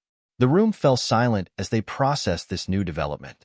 He's going to try to flip the story, Hale said, his voice grim. If he can convince people that our evidence is fake, it'll discredit everything we've done. Jackson felt a cold wave of fear. So what do we do? He asked, his voice barely above a whisper. We need to find Kyle, Amanda said, her voice resolute. He's the key. If we can get him to testify, to tell the truth, it'll blow Bennett's story apart. But we don't even know where he is, Reynolds said. And if Bennett's people have him, they're not going to make it easy. As they discussed their next move, Hale's phone buzzed with a new message. He glanced at the screen, then looked up, his eyes widening. It's a tip, he said. Anonymous. They're saying Kyle is being held at one of Bennett's properties on the outskirts of town. Is it reliable? Amanda asked, her voice tense. Hale hesitated, then nodded. We don't have a choice. We need to check it out. If there's even a chance that it's true, we have to take it. They quickly organized a plan. Hale would lead a small team to investigate the property, while Amanda and Reynolds stayed behind to coordinate with the media, preparing to release any new information they uncovered. Jackson insisted on going with Hale, despite the risks. I'm not sitting on the sidelines, he said, his voice resolute. This is my fight too. Hale reluctantly agreed, and within the hour, they were on their way, driving through the quiet streets towards the outskirts of the city. As they approached the property, a large, gated estate, they could see that it was well guarded, with several security personnel patrolling the area. We need to be careful, Hale said as they parked the car a short distance away. If we get caught, Bennett will use it against us. We need to find a way to get in, get Kyle, and get out without drawing attention. Jackson's heart pounded as they crept closer, trying to avoid the security cameras and guards. It felt surreal, like a scene out of a movie, but he knew that this was real, and that the stakes couldn't be higher. As they approached the back of the building, they found a small side entrance, partially obscured by overgrown bushes. Hale managed to pick the lock, and they slipped inside, their footsteps echoing softly in the dark, empty hallway. The interior of the building was cold and sterile, a stark contrast to the warmth of the morning light outside. They moved quickly, checking each room they passed, searching for any sign of Kyle. After what felt like an eternity, they heard faint voices coming from a room at the end of the hall. Hale gestured for Jackson to stay back, then carefully approached the door, peeking through the small window. It's him, Hale whispered, his voice barely audible. He's tied up, but he's alive. Jackson felt a rush of relief, but it was quickly replaced by a sense of urgency. We need to get him out of there. Hale nodded, then slowly opened the door, slipping inside with Jackson close behind. Kyle was slumped in a chair, his hands bound, his face bruised and pale. He looked up as they entered, his eyes widening with shock and relief. You came, he whispered, his voice weak. We're getting you out of here, Jackson said, moving to untie the ropes. But we need to hurry. As they freed Kyle, the door suddenly burst open, and two of Bennett's security guards stormed in, their expressions fierce. For a moment, Jackson thought they were caught, but before the guards could react, Hale lunged forward, knocking one of them to the ground. Jackson grabbed a nearby chair, using it to fend off the other guard long enough for Hale to subdue him. The struggle was brief but intense, and as soon as it was over, they grabbed Kyle and made their way back down the hallway, moving as quickly and quietly as they could. By the time they reached the car, Jackson's hands were shaking, but he felt a surge of adrenaline, knowing they had done it. They had found Kyle, and now they had the chance to expose Bennett for who he truly was. As they sped away from the property, Kyle began to tell them everything. Bennett's been trying to cover his tracks since the fire, he said, his voice hoarse. He knew I could connect him to the guy in the hoodie, so he paid me to keep quiet. But after the story started spreading, he panicked. He was afraid I'd talk, so he had me taken here. Will you testify? Hale asked, glancing at Kyle through the rearview mirror. We need you to tell the truth on the record. Kyle hesitated, then nodded. I will. I'm done hiding. I'll tell them everything. By the time they reached the precinct, the sun was high in the sky, and a crowd of reporters had gathered outside, waiting for any update. As Hale helped Kyle inside, Amanda rushed to meet them, her eyes bright with hope. Did you find him? She asked, breathless. Jackson nodded, his face breaking into a relieved smile. We did, and he's ready to tell the truth. Within hours, Kyle's statement was recorded and shared with the media. The story exploded, with headlines declaring, Key witness connects Bennett to night of fire. Public opinion shifted dramatically, and Bennett's attempts to discredit the footage fell apart as the truth came to light. By the end of the day, Bennett was taken into custody, facing charges of conspiracy, obstruction of justice, and multiple other offenses. As Jackson stood outside the precinct, watching the chaos unfold, he felt a wave of emotions: relief, exhaustion, and a deep sense of vindication. For so long, he had been seen as nothing more than a failure, a man defined by his past mistakes. But now, he had proven not only to the world, but to himself, that he was more than that. He had fought back, and he had won. Amanda approached, her eyes soft with pride. You did it, she said quietly. You never gave up. Jackson smiled, feeling the weight of everything finally lift off his shoulders. No, he said, his voice steady. We did it. Together. As the crowd around them began to disperse, Jackson realized that this wasn't just the end of a fight. It was the beginning of something new. He had been given a second chance, and he wasn't going to waste it. For the first time in a long time, he looked to the future, and he felt something he hadn't felt in years: hope. The atmosphere outside the precinct was electric as the news of Bennett's arrest spread. Reporters scrambled to cover every angle of the story, and the once doubtful public was now united in their outrage over the corruption and deception that had been exposed. Jackson stood with Amanda and Detective Hale, watching the chaotic scene with a mixture of disbelief and relief. For so long, he had been fighting to clear his name, and now, finally, it was over. Kyle's testimony had been the turning point. His detailed account of Bennett's actions and the conspiracy to cover up the truth had shattered any illusions Bennett's team had tried to create. The enhanced footage, combined with Kyle's statements, painted a clear picture of what had happened the night of the fire, and it left no room for Bennett to escape. The courts moved swiftly, and within hours of the story breaking, Bennett was taken into custody, his carefully constructed facade crumbling before the eyes of the world. As Jackson, Amanda, and Hale watched the scene, they couldn't help but reflect on how far they had come. It had been a long, grueling battle, full of moments where it felt like all hope was lost. But they had kept pushing, kept believing, and that persistence had paid off. I never thought I'd see the day, Jackson said softly, his eyes fixed on the flashing cameras and reporters outside. For so long, it felt like the world was against me. I'm still trying to believe this is real. It is real, Amanda said, her voice warm and reassuring. You fought for this, Jackson. You didn't give up, even when it seemed impossible. That's what makes this victory yours. Jackson turned to her, his eyes glistening with gratitude. I couldn't have done it without you, he said. You believed in me when no one else did. I don't know how to thank you for that. You don't have to, Amanda replied with a gentle smile. Seeing you here, seeing you free, that's thanks enough. Hale, who had been quietly observing, stepped forward, placing a hand on Jackson's shoulder.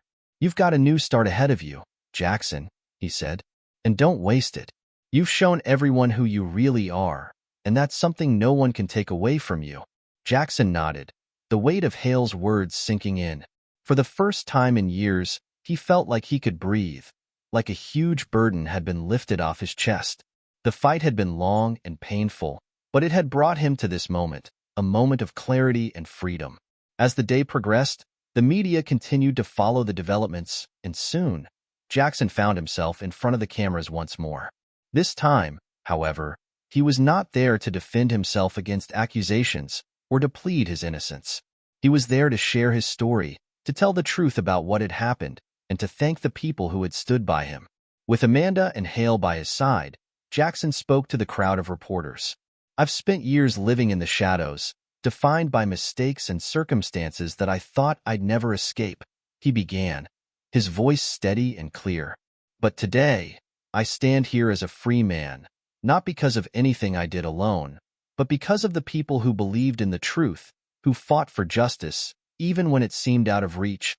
He glanced at Amanda, then at Hale, and continued. This is not just my story. It's a story of how powerful people can try to bend the truth to protect themselves, but also of how people, when they stand together, can bring that truth to light. I want to thank Detective Hale, who refused to let this case be buried, and Amanda, who stood by me every step of the way. And to Kyle, who had the courage to come forward, even when it was dangerous, thank you. You helped give me my life back. The crowd listened intently, and as Jackson finished speaking, there was a moment of silence before the area erupted in applause. It wasn't just a celebration of his victory. It was a collective acknowledgement of everything they had been through, a recognition of the power of persistence, truth, and solidarity. As Jackson stepped away from the cameras, Amanda slipped her arm through his, guiding him towards the exit. So, what's next? She asked, a hint of playfulness in her voice. You've got a whole new life ahead of you. Any big plans? Jackson thought for a moment, then smiled. I don't know yet, but I do know one thing. I'm not going to waste it. I've been given a second chance, and I'm going to make the most of it. Maybe I'll finally go back to school, or find a job where I can help people. But whatever it is, it'll be on my own terms. Sounds like a plan, Amanda said, her smile mirroring his. And whatever you choose, I'm sure you'll do great. Hale joined them as they made their way out of the precinct, and for a moment, the three of them stood together, watching as the sun began to set. It felt symbolic, like the end of one chapter and the beginning of another. Jackson had spent years trapped in a dark place, but now he was stepping into the light, ready to face whatever the future held. As they walked away from the precinct, Jackson felt a sense of peace that he hadn't known in years. The road ahead would still have its challenges, but for the first time, he felt like he could face them without fear. He had fought for his freedom, for his truth, and he had won. And as he took those first steps into his new life, he knew that no matter what happened, he would never let himself be silenced again. The story of Jackson, Amanda, and Hale was one of resilience, of standing up against those who sought to silence the truth, and of finding strength in unexpected places. It was a reminder that even in the darkest times, there is always hope, and that sometimes all it takes is the courage to keep fighting, even when the odds are stacked against you. For Jackson, this was just the beginning. He had been given a chance to rebuild, to redefine who he was, and he was determined to make the most of it. And as he looked out at the city, bathed in the soft glow of twilight, he allowed himself to hope, to dream, and to believe that better days were ahead. Against all odds, Jackson's truth came to light, proving that even the most powerful forces can't bury what's right. His story is a testament to resilience, courage, and the strength to fight for justice, no matter how difficult the road may be. If you were inspired by Jackson's journey, make sure to like this video, share it with your friends, and subscribe to our channel for more powerful stories of hope and perseverance. Thanks for watching, and see you in the next one.